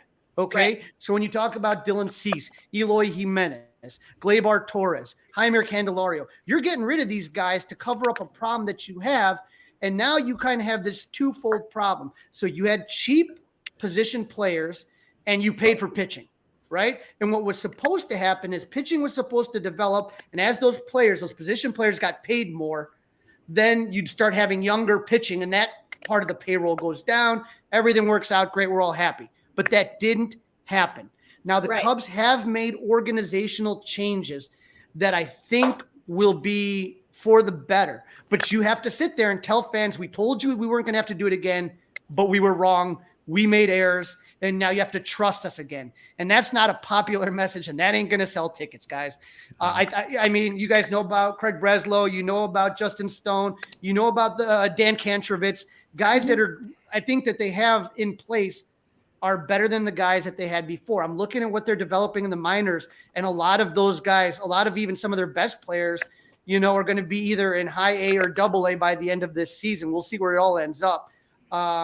So, a couple more promotions today. I think it's going to be good. Just nobody wants to hear it. We got used to being the rich team that was rolling everybody. We were like, we thought we were going to be the National League version of the Yankees. And instead we're kind of, I don't think we're as bad as we were back in 2012. I know it feels that way, and I know the losses may end up like that, but there's no way that I think that this current Cubs doesn't have the super high-end guys like Chris Bryant and those type of guys in the system. But I think what they do have is a lot of depth.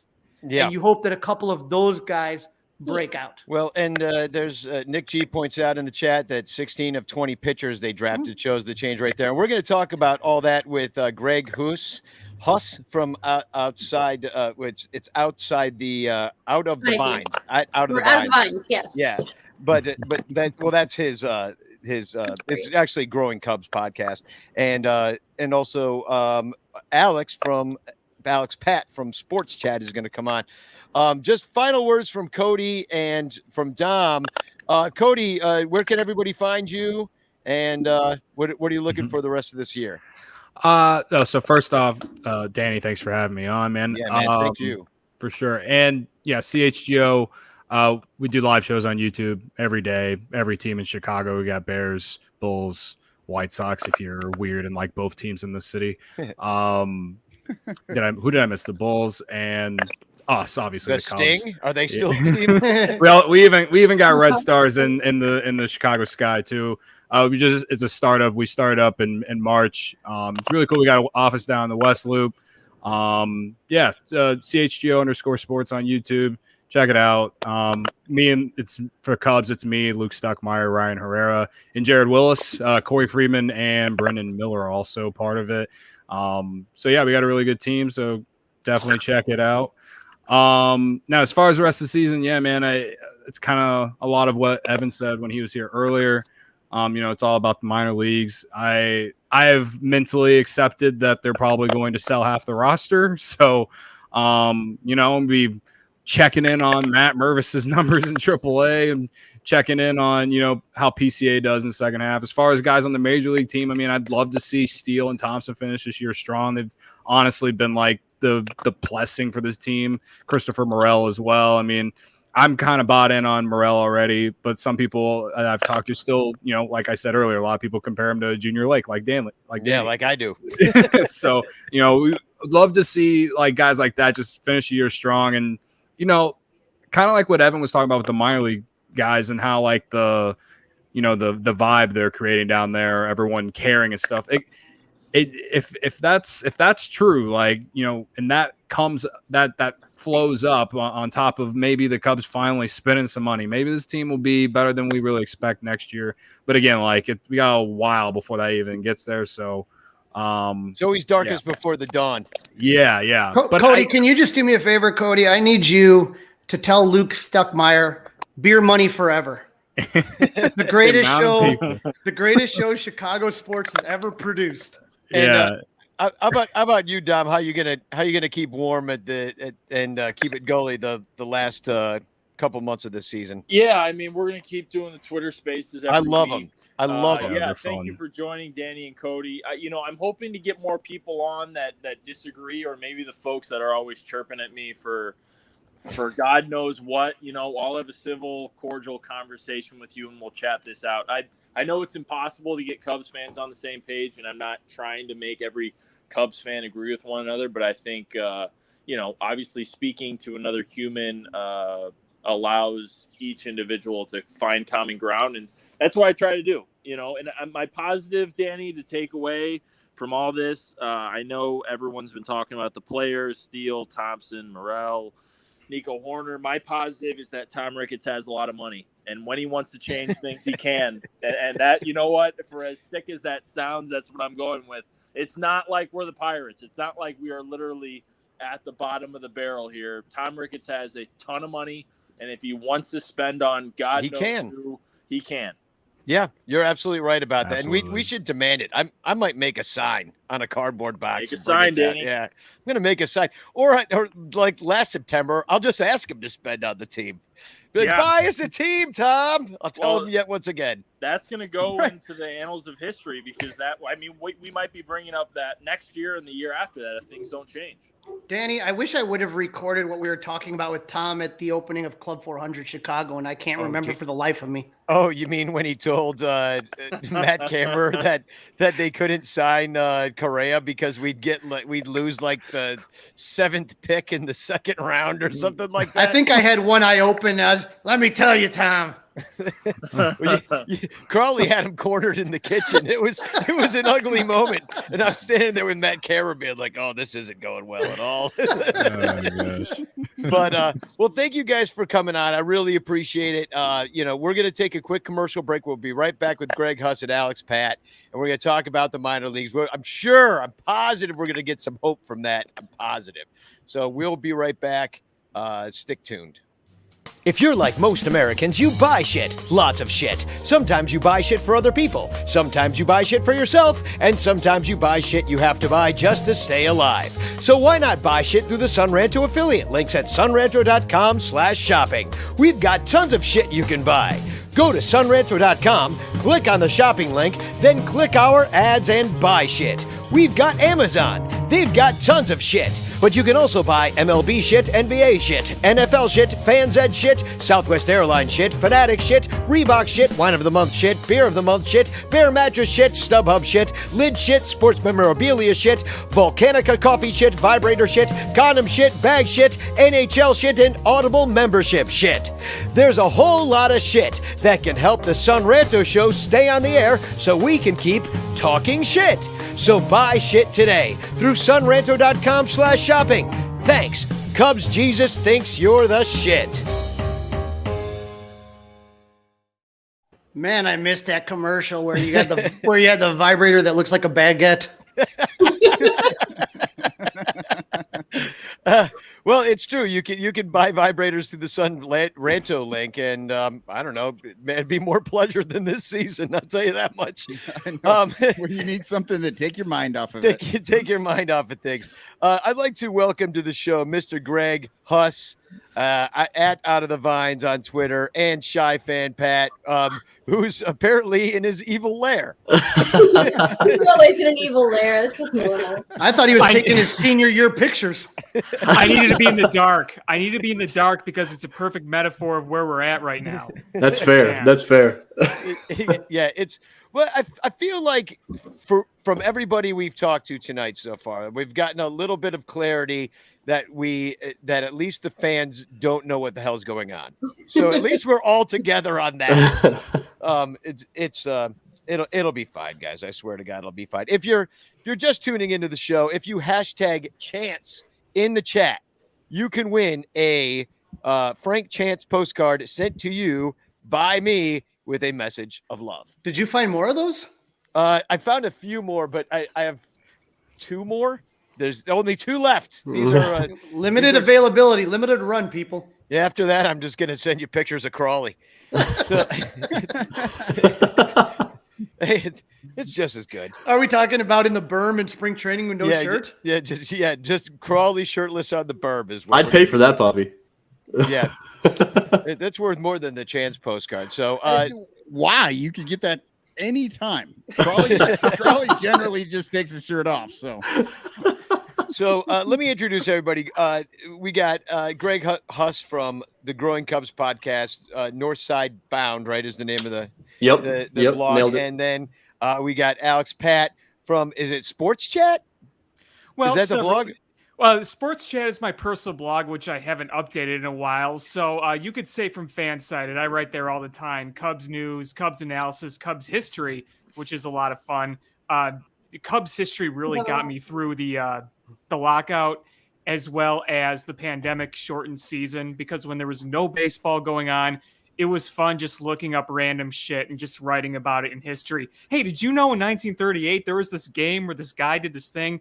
I did a lot of that for a while, but yeah, check me out at Fansided for sure. Hey, that might help out right now too with this crappy team. So let's just talk about the olden days. Yeah, well, I don't know. The good old days weren't always good, as Billy Joel. Right. I mean, let's talk about the guys that we have. You know, like we don't have the first round pick dudes, but like we have guys who have been with our team since the day they were drafted in the 18th round or something like that. And they've stuck with it the whole way with no pay and no signing bonus. And they're still here and they're doing well. And like, those are cool stories too.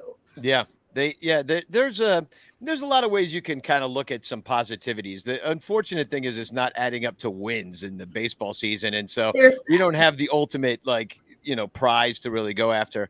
But I do want to kind of talk about some of the minor leaguers that are up, and like you said, Morel, and I wanted to save Morel, even though he's been mentioned a couple times on this show already, and something Evan said earlier in the show about how Morel is competing at a higher level pretty much than he has almost his entire career.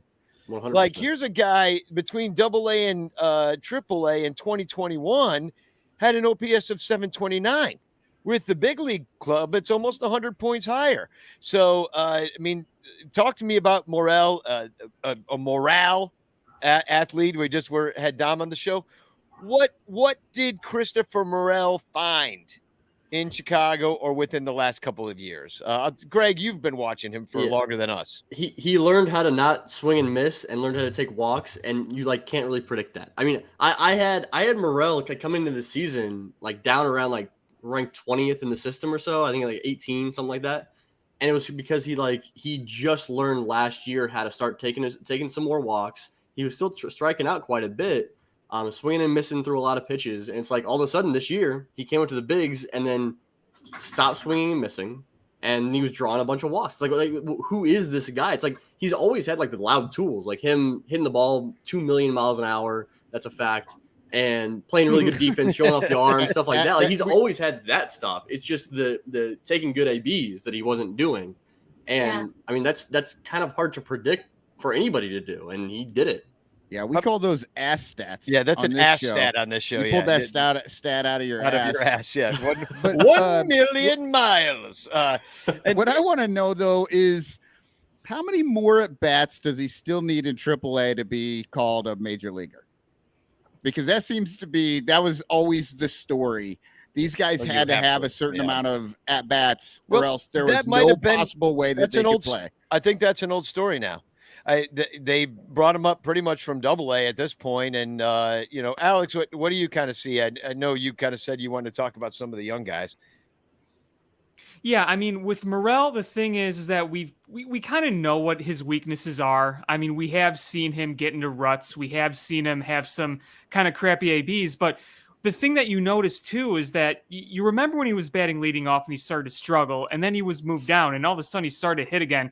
I mean, personally, I think a lot of it is just kind of mentality. I think he's in a good spot mentally, and he reflects it on the field, too. How many people try to fist bump the umpires? And you don't see that kind of stuff. And I think people don't get thrown out after that. No, exactly, because they think, oh, you're just screwing with me. But I mean, this is a guy that truly enjoys the game, and I think it also really helps that he's got a guy like Wilson Contreras on the team to kind of help him. I was at the game against the Brewers where he hit the walk-off sac fly. That was the game where he was down 2 strikes, and he looked back at Wilson and he said, just breathe. Just breathe. I mean, this is where I think a lot of the mental aspects of the game come from. And you can look at his whole career with this, because long time ago, I think it was 2015, right around when he first became a professional player, it was sometime around there, he got into an accident and there was, a physical problem with him. And getting over that kind of thing is not always easy. And I think there's something to be said about just being in the right mental place. I mean, we saw this year, he was tearing it up in AAA.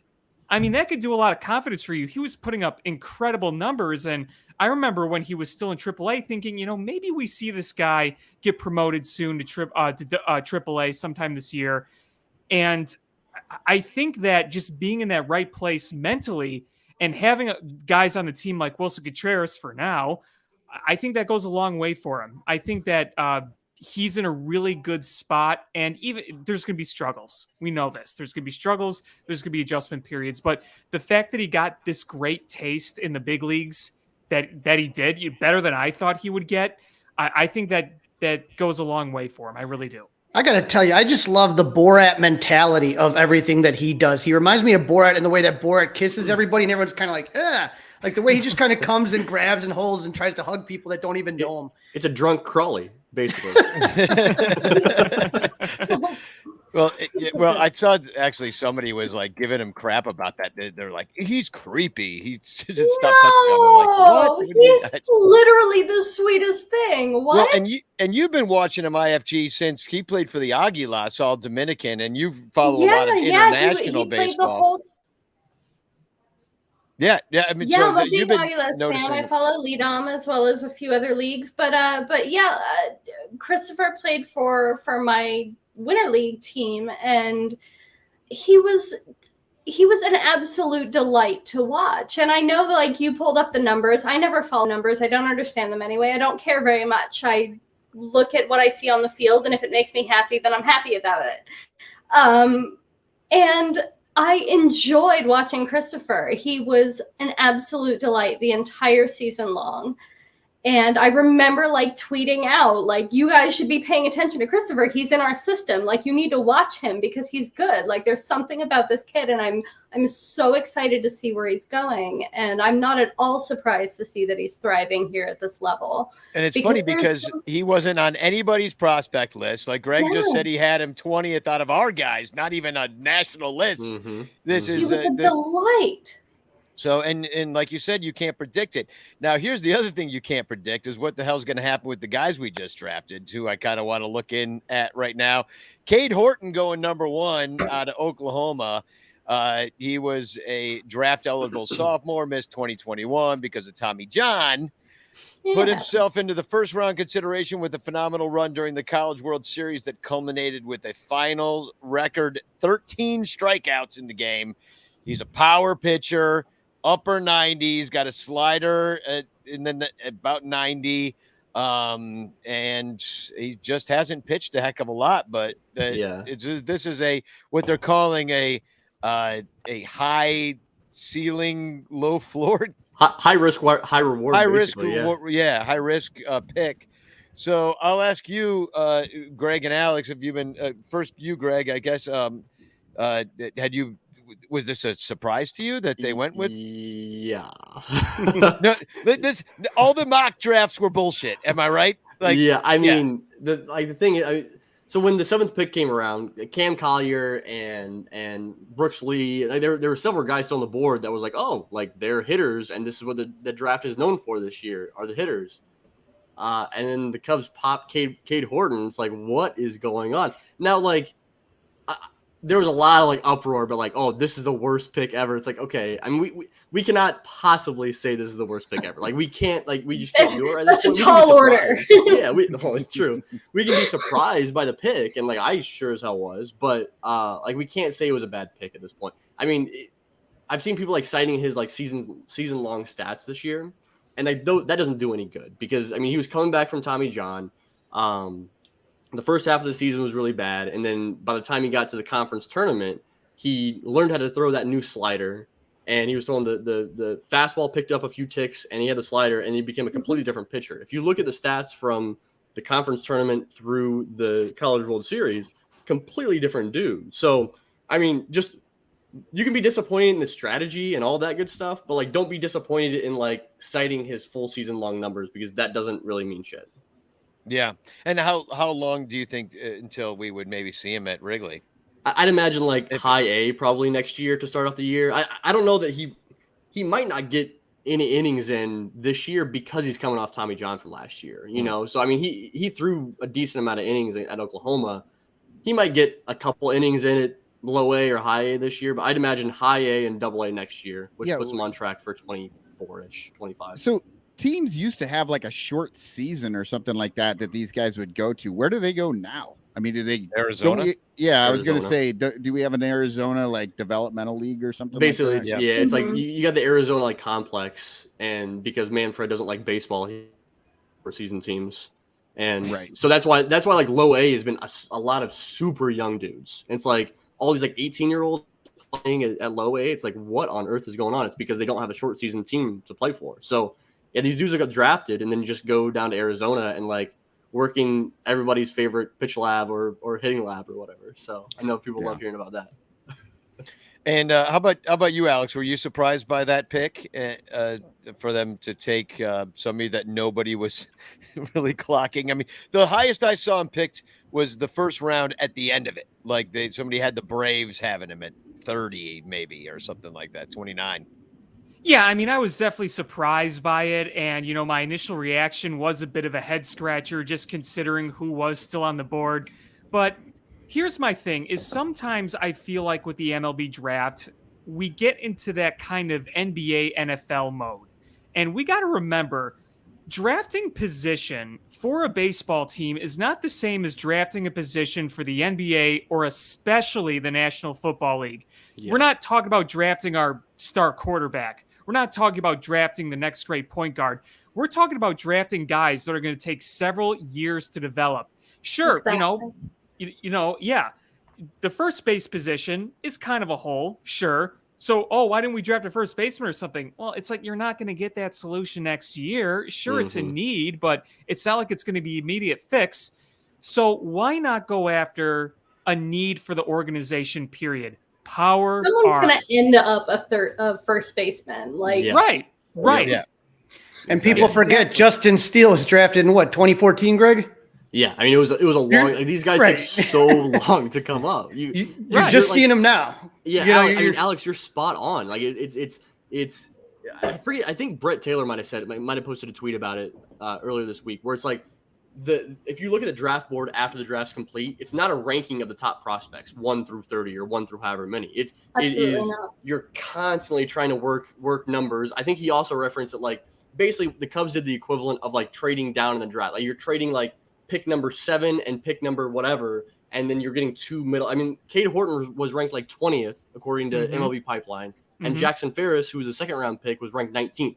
So basically, you're trading picks, and it's not the same. Like Alex said, it is not the same as like drafting your franchise quarterback. Let's talk about 2 through 5. Jackson Ferris, another pitcher, Christopher Pacciola, a shortstop from Temecula. And then I love this guy, drafted 113 overall. Fourth, Mule is such a good name. Oh, I can't wait to see this Nazir? I think it's Nazir Mule. I think. Nazir Mule. Nazir Mule. I mean, and then I'll take it. That's good. Hey, it's just what they call him out in New Jersey. That's where he's from. And then Brandon Birdsell is another pitcher. So you got 4 pitchers out of the top 5 and a shortstop from Temecula. So out of this group here, Greg, what do you see? I mean, anybody that was on your radar before this whole thing started?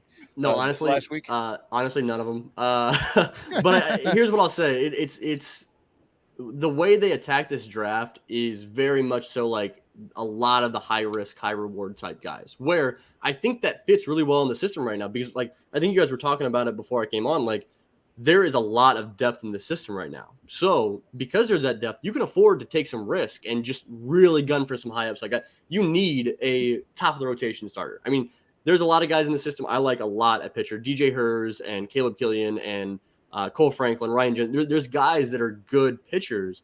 Are they number 1 pitchers in the major leagues? Probably not. They could be like a 3, but I don't think they're a 1. So you can afford to take a risk on Cade Horton or Jackson Ferris or Brandon Birdsell and say, okay, if he fizzles out, I'd rather that not happen. But there's also a chance he becomes a number 1. So I think you can take that risk when you've built the system that's currently in place right now. It's kind of exciting. Yeah, exactly. Greg, what is IMG Academy and how, I mean, tell me about, because I kept hearing IMG Academy. I mean, like, is that just a baseball factory down in Florida? It's one of those prep schools. They do all sorts of sport. I mean, I know they're big in football too. They'll recruit. Yeah, it's a sports high school in Florida. Anna Kournikova famously went there. She like back in the 90s. Yeah, I don't know how those things work. To be clear, I mean, they're a prep school with sports focus, but they also claim it's a boarding school for sports. That's literally what it's there for. Yeah. So every year there's like 10 guys drafted at IMG. Like the Cubs last year got a guy at an IMG Academy, Drew Gray. Your English writing class is just signing autographs. far as I know. You see modern autographs, so they're shitty. They're doing a bad job at that, even, man. I mean, I still can't tell what the hell Kyle Schwarber's writing. Yeah, how about penmanship? That's what they should teach. Have Andre Dawson teach it, man. He's in Florida. His autograph is beautiful. It really is. So, so yeah, it's an interesting class. I mean, looking at the minor leagues, Christopher Morel comes out of nowhere. What other surprises when you look at some of the young guys? And I'll throw this to you, Alex. When you look at some of the young guys that are just maybe on the cusp of coming up, or even some of the young guys that are on our team, like a Keegan Thompson, who's only been around for a little bit, or a Justin Steele, like kind of what are you looking for, like building around them in the developments, like what steps do you see? Like, what do you have a pipeline vision? Are you seeing this as just like in a way that maybe they're seeing it, like that you hope they're seeing it, that as are you asking if he has tunnel vision? Yeah. Do you have pipeline? Well, I think you have to have a little bit of tunnel vision just to be a Cubs fan. But but what I'm saying is, like, are you seeing the process? Like, you look at the whole organization from top to bottom. Are you like, what's the plan, man? Yeah, are you seeing it like, oh, like I see the genius in some of this? Like, are you seeing it, or are you just because like, all of us were going? I got no clue. This is probably going to be terrible forever. I guess we should just get used to it. Are you buying an "In Jed We Trust" shirt? Is that what I'm asking you? I don't know. Here's the thing, guys. Here's something we have to establish right off the bat. Unlike Theo's rebuild, this is not linear. With Theo's rebuild, you had that plan going up. It was gradual and it was very well and in detail laid out. But, stay with me here. This is not to say that this next phase isn't going to work. I just feel like this phase is going to be a bit more, I guess, I don't know if trial and error is the right word, but we have a much deeper system now, I believe, than what we had kind of during the rebuild. But with the rebuild is we were building a solidified core, and that solidified core had a much more established pedigree. Why? Chris Bryant, Kyle Schwarber, what did those guys have in common? They were drafted out of college. They had a pedigree to them. What did Javier Baez have? He was drafted by Jim Hendry. He'd been in the system a while. He had a pedigree to him. Wilson Contreras, he'd been in the system since what, 2009? He kind of built himself a pedigree to him. Yeah, when he was like 15, 16 years old, right? He was a kid, yeah. 14? Yeah. It's been a while. So what we have now is very raw. It's much, look at Christian Hernandez. He's a teenager. Pete Crow Armstrong, we didn't know who he was until we got him in the trade last year. He was young. He was coming off injuries. James Triantos, a kid I really like. His high school days, he was a star. He's 18, 19 years old. These guys have a lot of growing to do, a lot of these top prospects. Really, Brennan Davis is the one that we've come acquainted with over the past few years. One, he's a good prospect. Two, he was really the only big hitting prospect you had for a little while that was worth noting before we kind of revamped this farm system.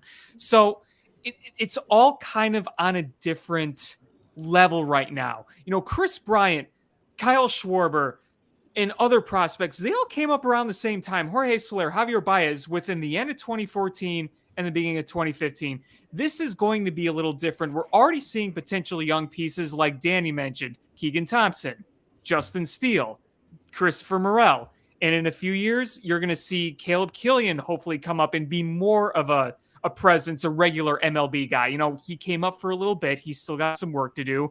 And you're going to see guys more come, I think, at different times. This isn't all going to kind of come together at the same time like the Theo rebuild did, which it doesn't really give you as much of a solidified plan. But what it does give you is flexibility within your system, knowing that as guys come up, there will be more guys that come up as well. So this means that as we go forward over the next few years, you're going to have to go out and you're going to have to make moves, because if you want to turn into a contender soon, you can't rely on all these top prospects coming up at once, because it's not going to happen. And it's not going to happen necessarily soon. Christian Hernandez, we might not see him until 25, 26. Same with a guy like Triantos. PCA, we might see him in 24. Jordan Wicks, who I am very high on. He's one of my favorite prospects sometime next year. It's going to be different times. So you're going to use some of these prospects to make trades. You're going to have to use the money that you get from the Marquee Network and the sports book and everything that Tom has under his mattress. You're going to have to use that and bring guys in. The rollover cash, yeah.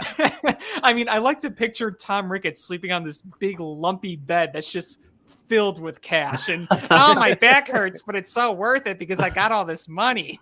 I see Scrooge McDuck diving into the vault is what I see. Whenever I hear about lumpy mattresses, I just think of Rizzo not being able to play for 3 weeks after going to Cincinnati. It's so funny because he and I were on the same like trick back schedule for about 3 seasons in a row. I think one year I skipped it and I was like, oh, maybe we'll get away with it. And then nope. I will say, and this is going back, Ernie Banks used to have these little sayings all the time before each season. They'd say, let's play 2. We've heard it. No, they would ask him about the season and he would kind of throw something out. So I'm going to go with this one here, right? The Cubs are going to do more in 2024. The Cubs are going to thrive in 2025. Now, everyone asked me about 2023. I haven't come up with anything good other than that they'll smell like pee or something like that. I really don't got much on 2023. I'm still workshopping it. The Cubs will suck dicks in 2026. Well, then there's a real problem. Yeah. If we're bad in 2026, there is a real problem. But Greg, you have to say that some of these guys, like, with all this new talent coming in, some of the older guys got to start looking over their shoulder and producing. And that's another thing that you're going to have to take a look at, like the guys that have been like Trent Giambroni and stuff like that. They're like 20 years, in the minors. It's like, you don't have a lot of time left because you're going to start getting pushed out. Yeah. I mean, I think that the old guard of prospects, they're probably, they've got some real top prospects nipping on their heels a little bit. And I think the same goes for, I know that there's plenty of Patrick Wisdom, like trade speculation too, but if he's not traded this year, then all right, how much longer, how many more years does he have as a starting player on the Chicago Cubs team? I mean, next year probably, because we don't know how good the team's not going to be as good next year. But I'm just thinking you might as well trade him. You're getting more value out of trading a guy like Patrick Wisdom this year than you are. Absolutely. He's not going to be a starting player on the next good on Jed's next great Cubs team. John Vasky writes in, I think we all agree the Cubs will suck in 23. That's a winner, man. I like this one. Nick G says 2023. I guess we'll see. Oh, I like that. I like that a lot. Who knows what this offseason's going to bring? I like that one. It'll be weird, but I'm not willing to hope for anything before 24, I think. No. I think we'd be kidding ourselves if we were. I'm saying we get Juan Soto this year, empty the farm. Sure. Let's go for it Start now. from scratch. You got a healthy Stroh. Miley comes back. You just sweep the board. What did you say we had to do to go 500 this year? Let's do it. I don't care. 23 and 27. That'll get it. Give anything that's not bolted down for Juan Soto. I'm here for it. And then put every game on marquee and let's watch Juan Soto dominate baseball for the next fucking decade. Exactly. That's what I want, man. Cubs go 69-1 to finish the season. Yes. And you just win the whole damn thing. Well, I always appreciate both you guys and all your work that you do. Alex with Fansided and Greg with the Growing Cubs podcast and everything. It's like there's so many different elements and we can't know it all. And people have different interests and stuff. And I love that you guys have different aspect of Cubs fandom that you focus on. Very cool. So we're totally running behind right now in this show. We're like a good 15 minutes behind. So we're going to let you go. And, but Crawly, we did have a story time with Crawly. Are you up for it? Sure. All right. So I'm going to let he's like, we're running late. You know what'll speed us up? Drunk Crawly telling stories. Better get some coffee. I just feel bad. I'm gonna bring Stewart and Captain Cubbo in. We're gonna do a story time with Crawly, and then and we're gonna let Alex and Greg go. My story's about Alex, though. What's that? My story's about Alex. His face. It is. Watch it later. It's fine. All right, everybody, stay in then. I'm bringing Stewart McVicar from Club 400 on, and the superhero himself, Captain Cubbo in the hizzy. Welcome to the Son Ranto. We're like Fox News right now. We got like 9 windows of people. We're like, one more person, we could do the Brady Bunch show. Let's do it. We need one more Sarah person. back. Where is she? Yeah, where's Sarah Sanchez? We need everybody's in the room. I guess if anybody needs to leave, you could just go. But I am at any time you want to hear Crawly's story. Yeah, I gotta hear this. If this is about me, what the hell? I don't think it is, but no, I got. It is about him. It is about Alex. I got to play the song first. Hold on a second. Story time with Crawly, with Crawly, with Crawly. Story time with Crawly. It's Crawly story time. So get this up. I'm looking at that picture. My nephew's actually here from that story time. He's about like this tall now, but it's classic. No, in 2016, as a season ticket holder, I was going to a bunch of games. Obviously, I was excited. This is the season. 2015 was amazing.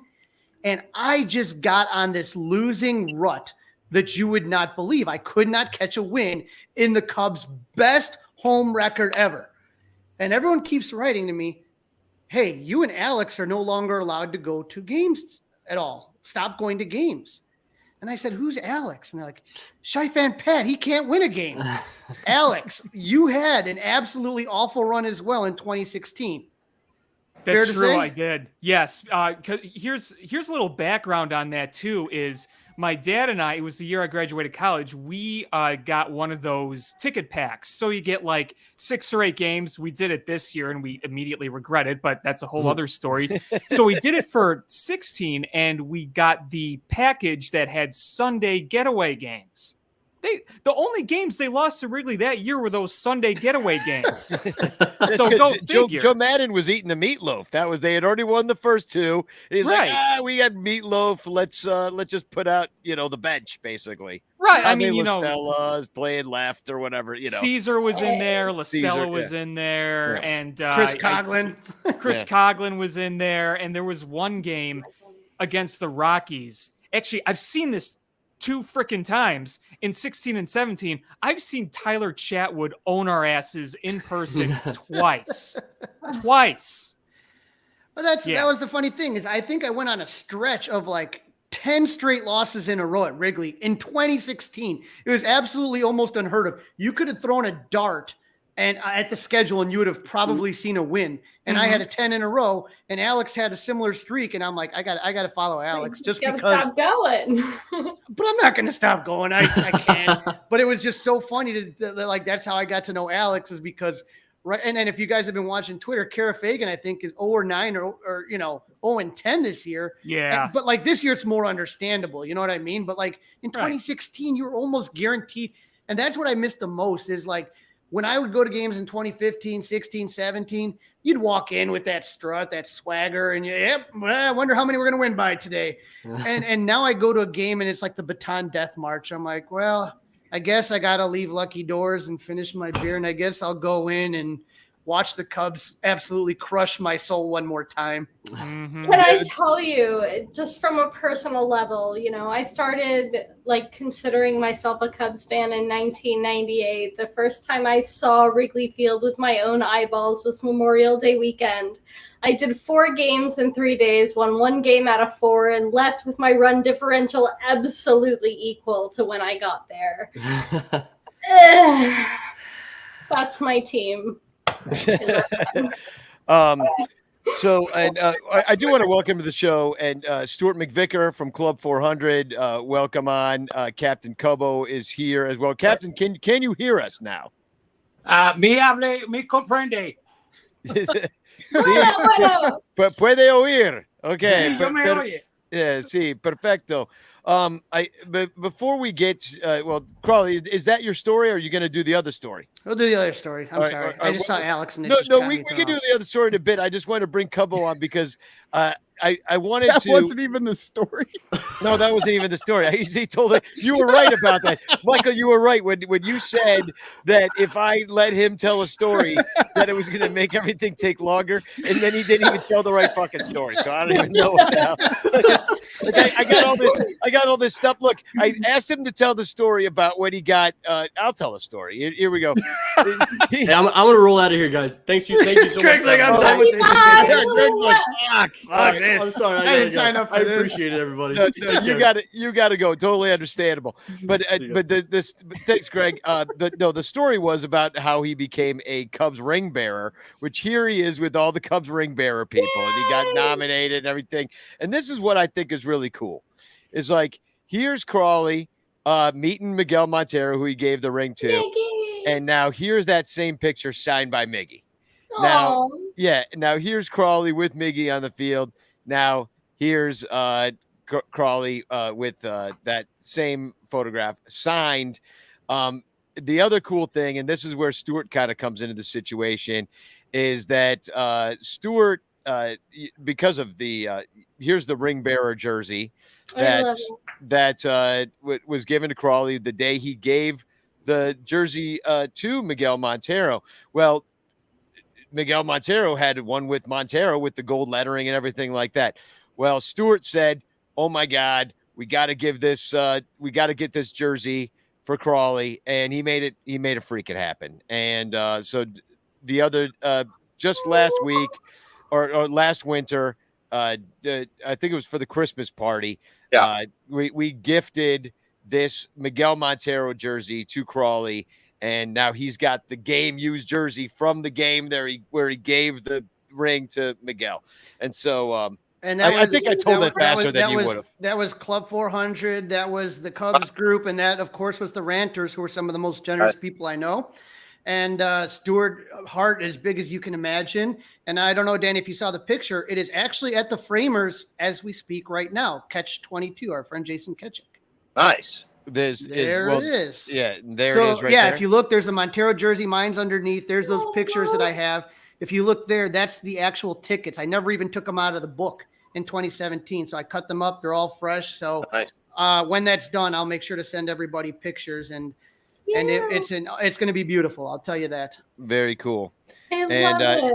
It's going to join all your other jerseys that you have, which we can't spill the beans, but there was a game show the other day where, well, we'll have to tell this story later, but the amount of jerseys that you own came into play. And then Captain Cubbo's on the show, your first time on the Son Ranto show. The Chicago Cubs only,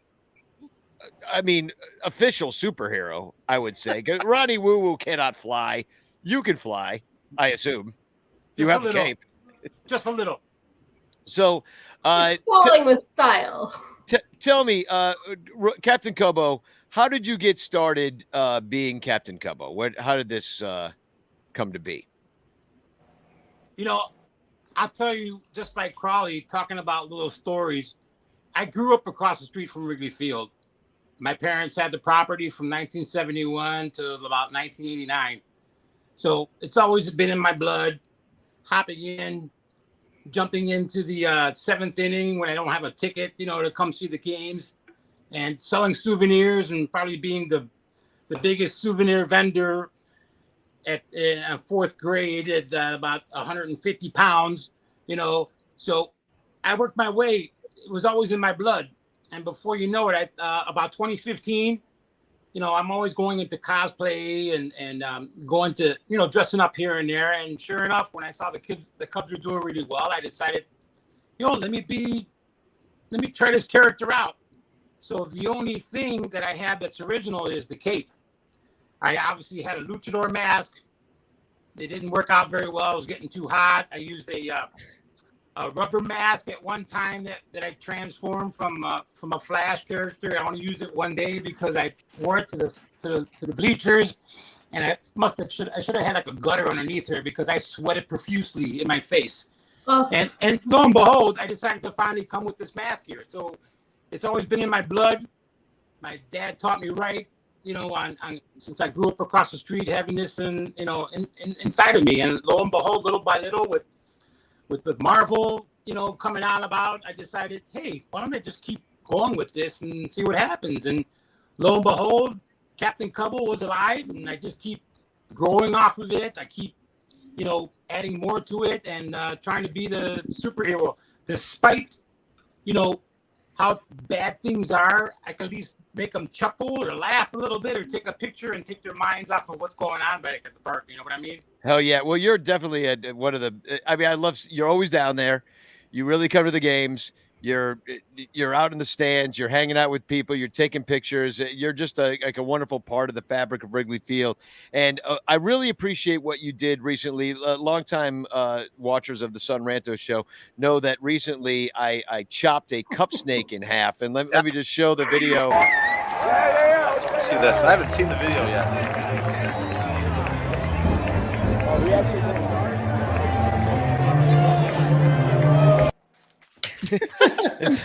You see I kick it the at rest the end. of it, yeah.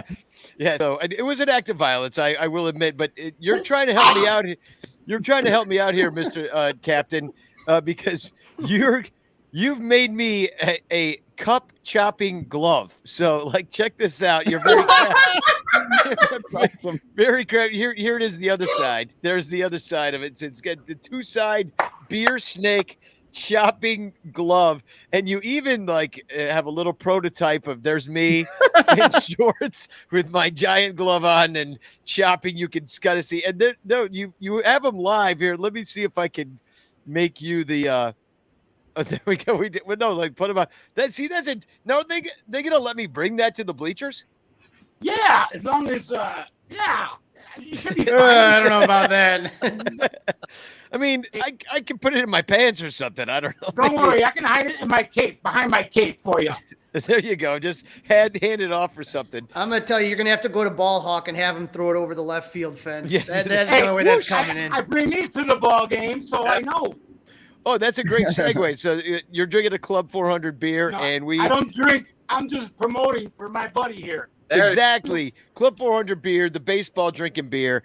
And Stewart McVicar, who has done so much for Cubs fandom and for a lot of people in need by starting Club 400, the world's best man cave, or award-winning fan cave in Lake in the Hills, Illinois, had Contreras out there, Montero, Javi, Schwindel, and the list goes on. It's too many people to name most. Ricketts players out here so far. How many?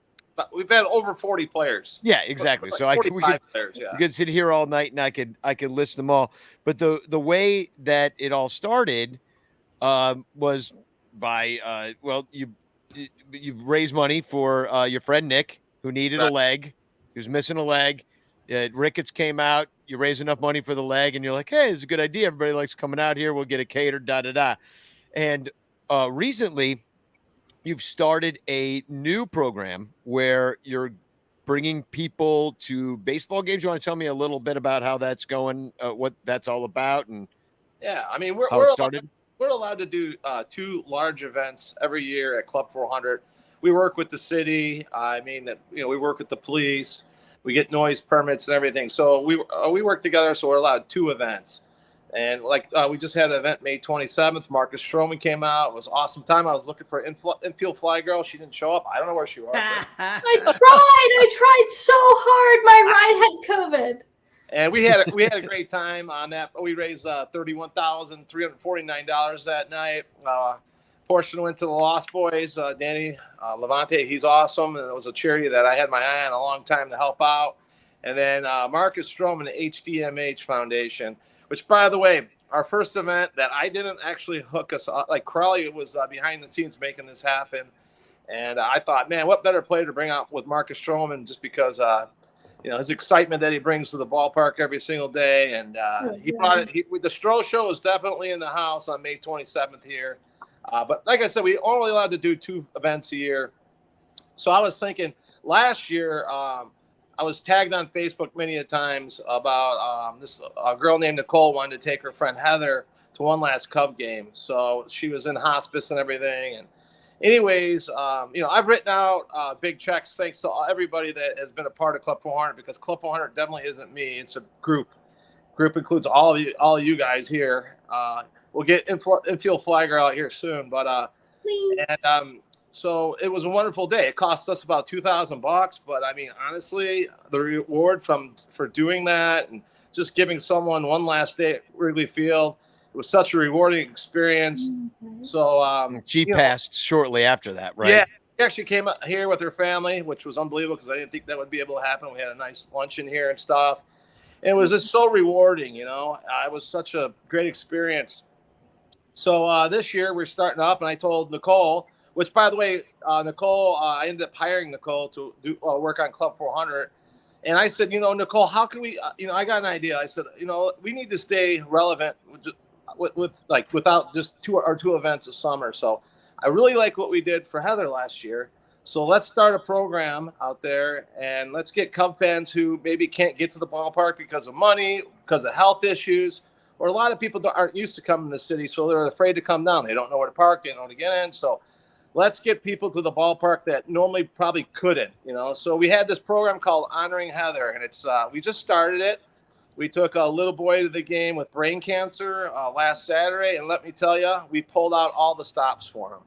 And there's Herbie. Yeah, there's Herbie. Named Herbie, and he's unfortunately terminal brain cancer, I believe. The prognosis is not good, So prognosis is not good. We're all kind of praying for a miracle here. But there, I'm showing a picture right now of Frank Schwindel and Patrick Wisdom hanging out with Herbie. You got obvious shirts to make some Herbie shirts. Yeah, I got Herbie is my hero. Oh yeah. Oh yeah, you're wearing one right now. Love that. And, Stuart, you let me know how I can help with that. Literally anything I can do, okay? Okay, great. That's what we need help. Trust me. Power numbers, I always say. Power numbers. There you are on the fields with Schwindel and Wisdom and Herbie and Nicole. And you guys just did such a nice, what a nice thing that you guys did for him. And just if you don't know about Club 400, and you've never been there, and you just have to go to one of the events because it's one of the greatest things you could do. It's not just about access to players. It's more about that. It's like they're in your own living room. And Stewart, you allow us all to come to your home. You make us all feel at home. You feed us. We party with the Cubs. Crawly usually loses his shirt at some point in the night. And we have a lot of fun, and there's just been a really great community that's been built out there in Lake in the Hills. It's about an hour and 20 minutes, depending on traffic outside from Wrigley Field, pretty much.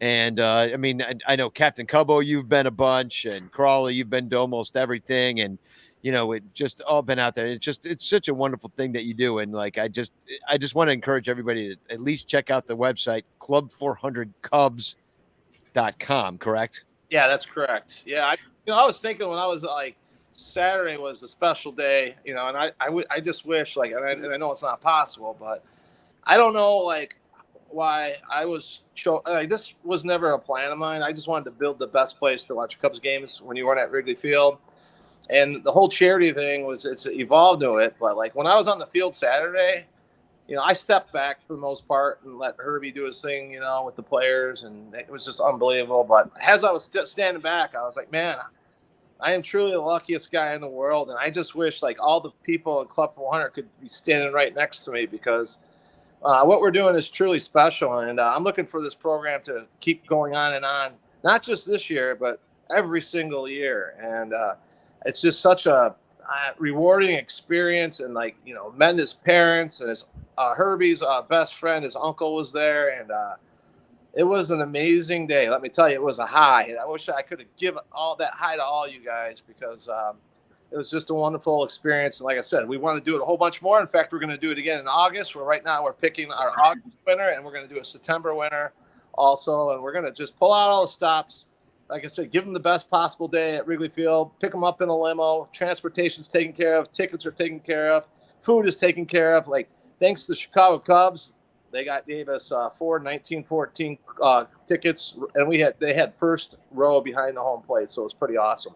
Yeah. So if you know any Cub fans out there that fits the bill as far as they're having issues getting to Wrigley Field, you can put a 400-word submission at www.club400cubs.com.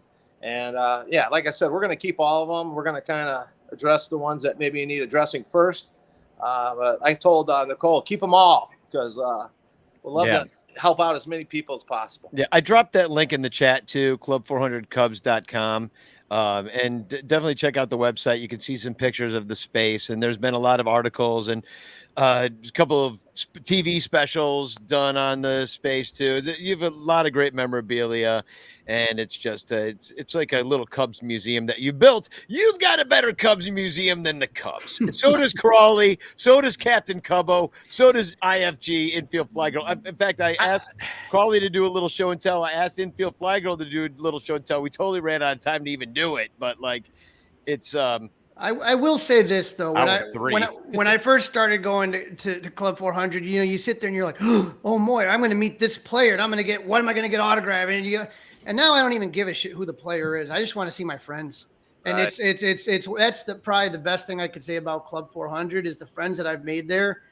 I have instantly just become very close friends. And like I said, I don't even care like, hey, who's coming, whatever. Right. It's just, it's when you see the faces of the people being rewarded, like Stu kind of talked about with Herbie, when you see a kid get a wheelchair, you see Ben Zobrist with a family who lost their father in the line of duty, or all the countless other things that have been done and the way that people have been touched. It means way more than any autograph that I have. Yeah, I can agree with that in a lot of ways. Like I missed out on the opportunity to see Stroman, and I wanted Stroman on the Cubs since I saw him play in the World Baseball Classic in 2017, and I've been on the, Stroman to the Cubs wagon ever since then, and whatever. But like Cubs, like Twitter, like these people, the people who are involved in the Cubs fan community have been there for me through thick and thin and thin and thinner, and I'm just so happy to be a part of this. And those are the people who really do make up Club 400, and I'm looking forward to being a part of that. Well, someday. Crawly hit it right on the spot, talking about how you got your family with your brothers and sisters and your aunts and your uncles, and you got your work, associates, but then you have your Cub family, and it's like I probably speak more to my Cub family than I do to my own family on an everyday basis, because I'll chit chat with Danny and Crawly and Richie and and pass it all out there, Yeah. And that's kind of why I started the Ranter Roundtable. And this actually started as a live event before COVID, when we used to go to G-Man Tavern and sit on the stage, and everybody would, and I'd host it and ask a bunch of questions of everybody. And we talk about the Cubs, and the Bleacher Bum Band would play, or I'd do a solo show, and we'd all get drunk and hang out. And that was the first Ranter Roundtable that we had. It was all about being live and doing it this way. And, now we do it online so we could share with a lot more people, but I'm sure we should do another live one. The end of the season one was my favorite, because then we just got so drunk, and then we waited for the Cubs to come back from St. Louis, like 5-hour drive, and there we are later. We're still there cheering them on. Yeah, it's a good time. And I mean, we are so lucky as Cub fans, like, to have such a unique fabric of humans that all hang out together. The Son Ranto Show is one of many podcasts, and we've had them all on the show tonight, between the Fly the W that with Crawly, who used to be on our show, and then Evan, and who I was on a show with him, the Rant, for years, and Sara Sanchez, who I still do a show with sometimes, and IFG's been coming around, and Stewart's got the Club 400 podcast, and you got Captain Cubbo running around in a cape, taking pictures with the tourists, and amping up people. Dom, the director of Morale's out there, hosting Twitter spaces. Like, I'm just saying, like, between everybody that we have, Sarah, it's just, the list goes on. It continues. It's a great family. It's a great place to plug in to other human beings. And it really is. Yeah. And it's just, I couldn't be happier. And, and all of you that are on the show, and everybody that's been on this show tonight so far, Don't worry, there are no more people. Michael looked at me like, "Oh yeah, there's more." It's like, and a surprise guest, Ronnie Woo Woo, here he comes. And so, actually, I should have got Ronnie on the show, but anyway, it's just been awesome hanging out with you guys. It's been a great night hanging out with everybody. I have one announcement to make before we do the chance for a chance, and that is that there is a Bleacher Bum Band karaoke party on Sunday, August 7th at Nisei Lounge. I'm going to share the Facebook event in the chat, and you should join it, because it might be one of those things that, because if you look at the schedule, the Cubs, they don't have to get up early the next day. That's all I'm saying. So jealous. Yeah.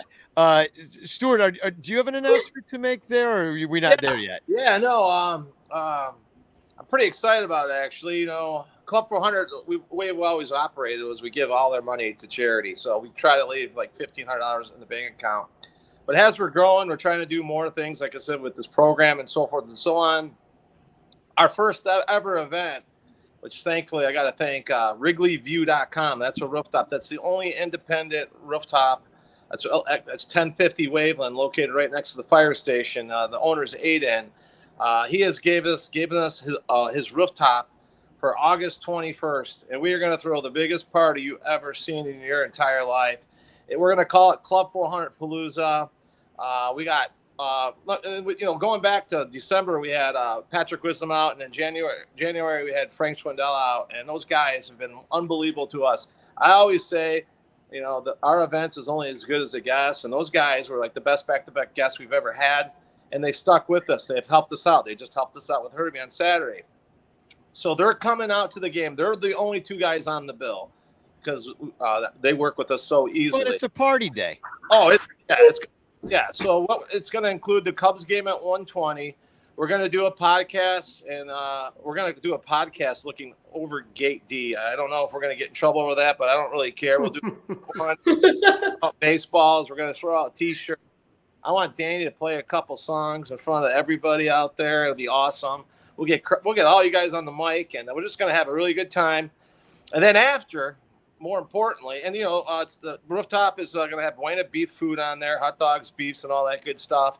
Club 400 Lager, obviously. After the game, our good friend Eddie Gutierrez is going to bring a bunch of chicken wings over. We got pizza coming over from Output Lounge, where the Bleacher Bums made a home this year. Yeah, awesome. Exactly. Taylor McGregor's coming out, and she's going to do a Q&A with Frank Schwindel and Patrick Wisdom. Everybody that comes is going to get a picture overlooking Wrigley Field with Frank Schwindel and Patrick Wisdom. And the cool part is we're going to print those out, and you're going to get 2 signatures on that 8x10. It's going to be a great souvenir for all the Cub fans out there. But more importantly, the Bleacher Bum Band is going to play after the game. I know we're going to get some bullpen guys over, but let me tell you, we're going to have a lot more Cubs coming over. I already got 3 guys booked from the current team to come over. Taylor McGregor is coming out. She's going to do the Q&A. We're going to do the Q&A overlooking Wrigley Field with Wisdom and Schwindel. Stu, can you guarantee that Q&A is going to be better than the one she did with us on the berm in spring training? That was your fault that it sucked. Dude, we were like 7 beers in, and Taylor McGregor comes over and sits next to us. I thought she was just being nice. She's like, "Okay, we're going on in 1 minute." I'm like, "Going on." Crawly, put your shirt on. So we pulled it off. It was a little rough start, but we pulled it off, right, Crawly?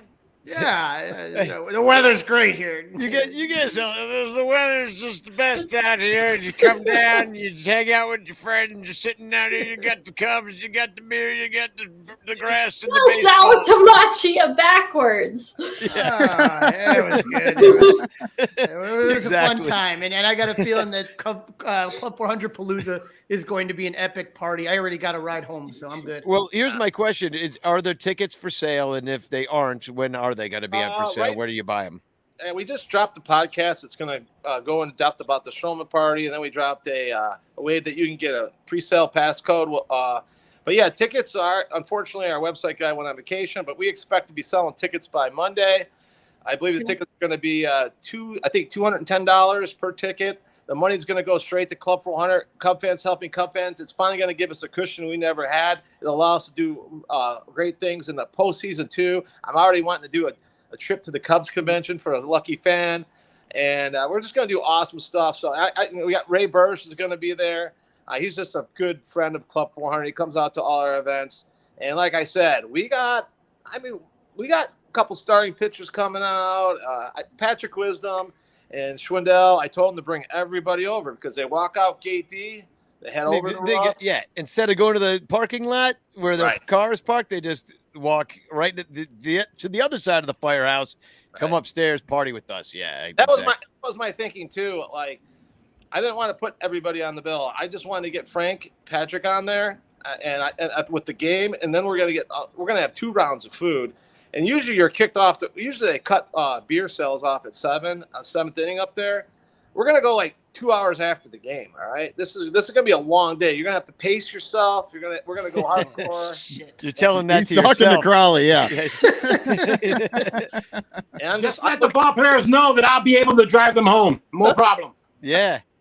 So they're going to fly on Captain Cubbo's back home. Exactly. Jump off the building. We don't need cars where we're going.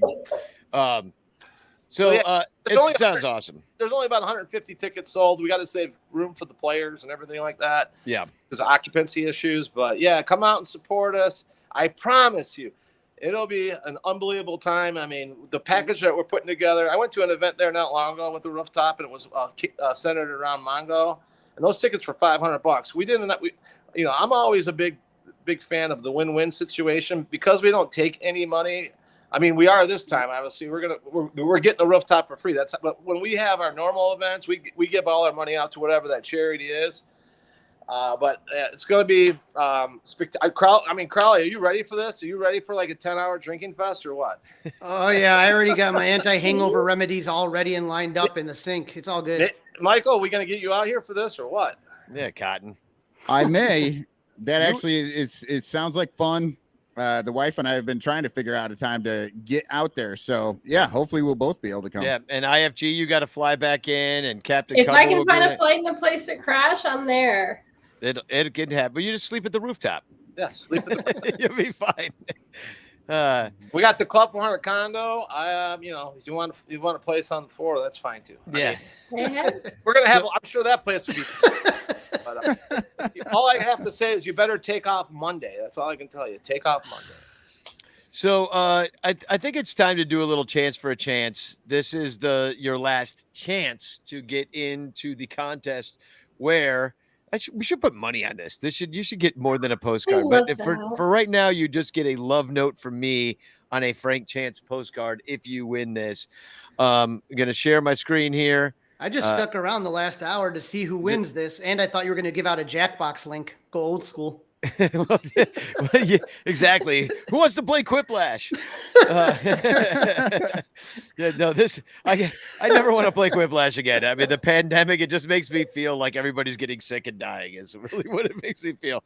So we're going to do the chance for a chance here. Let's see. Round and round she goes. Where she stops, nobody knows except for the StreamYard people who do this boop, boop, boop, beep. I knew it.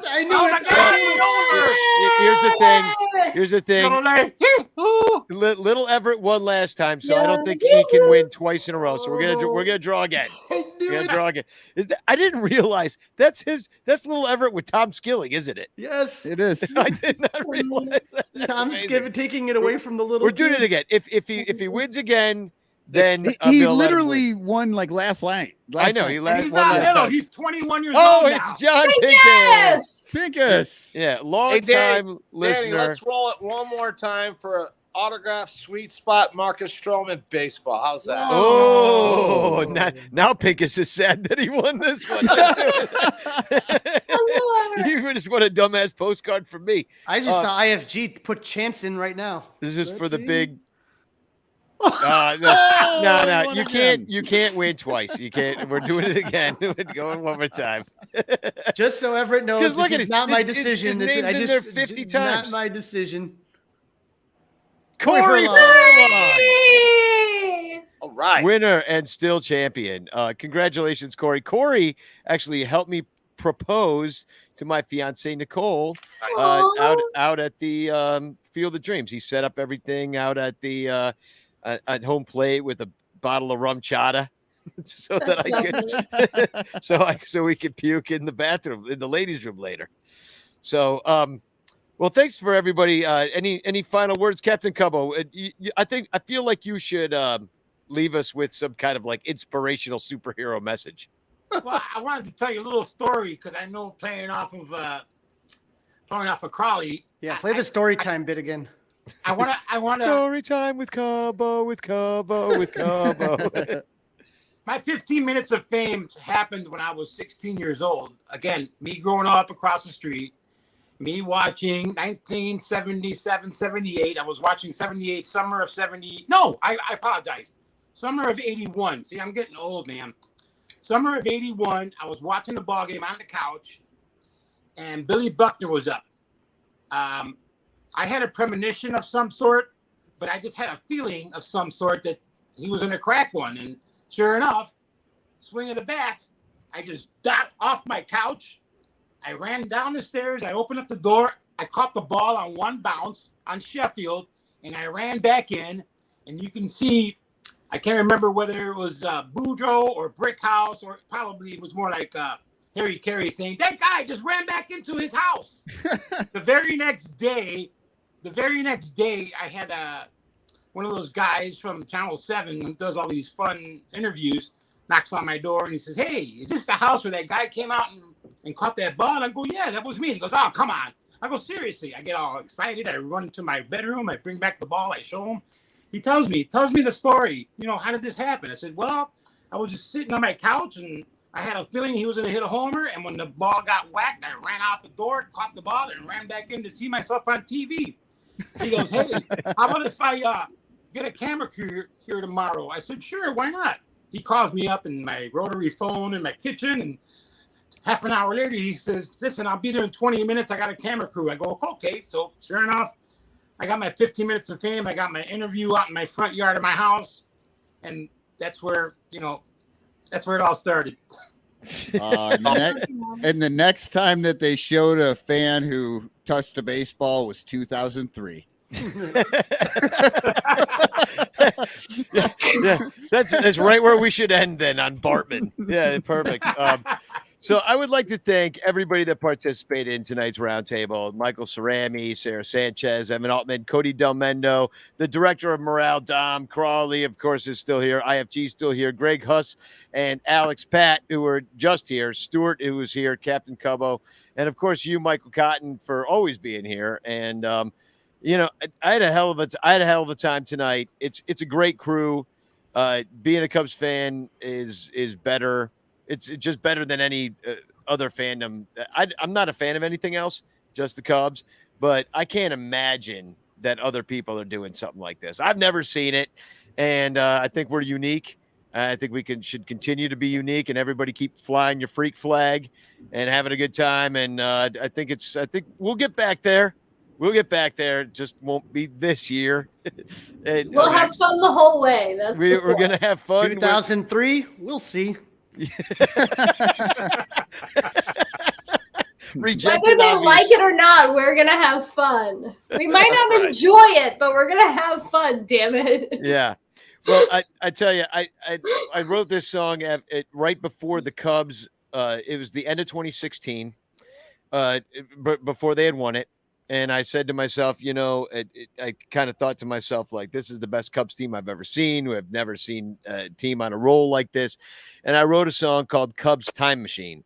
And it's all about just like, I'm not going back to those days when we sucked, you know. And but then I thought the song's actually not going back to like 1908 when you just never won again, because nobody knew after 1908. They're like, we won the World Series, we're the Cub fans. 1908, they threw their derbies in the air and everything, and they had no idea that it was going to be 108 more years before Cub fans did their dance yet once again.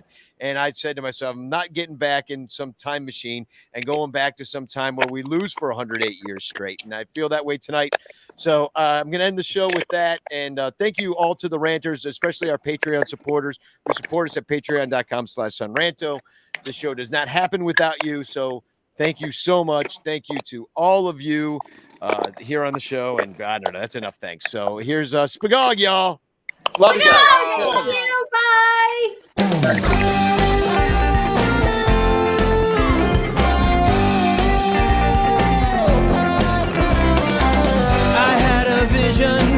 I had a vision just the other day that I traveled back to 1908, the last year the Cubbies went all the way. Made a decision that I never want to come back again. I'll miss you all, but this place is heaven, 'cause here the Cubbies are the champions. And I'm not getting back in that time machine, saying goodbye to my old life, staring at a screen, unless the best damn Cubs team I ever seen can finally win it all in 2016.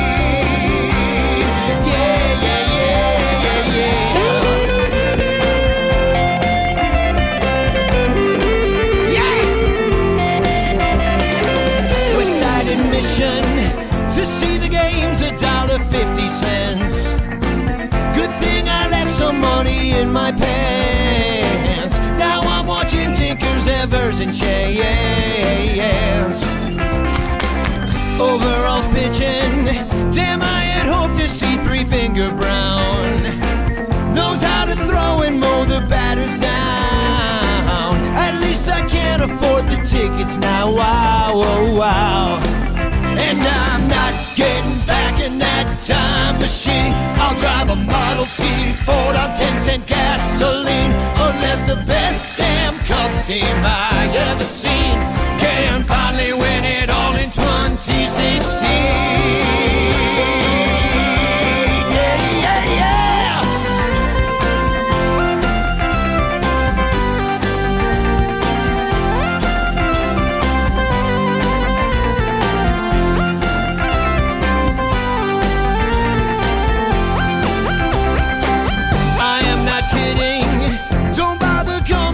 Looking for me, I'm as happy as a Cubs fan could be, watching Chicago win the World Series. I'm not getting back in that time machine. I'll root for Ed Rubach and Johnny Kling, unless the best damn Cubs team I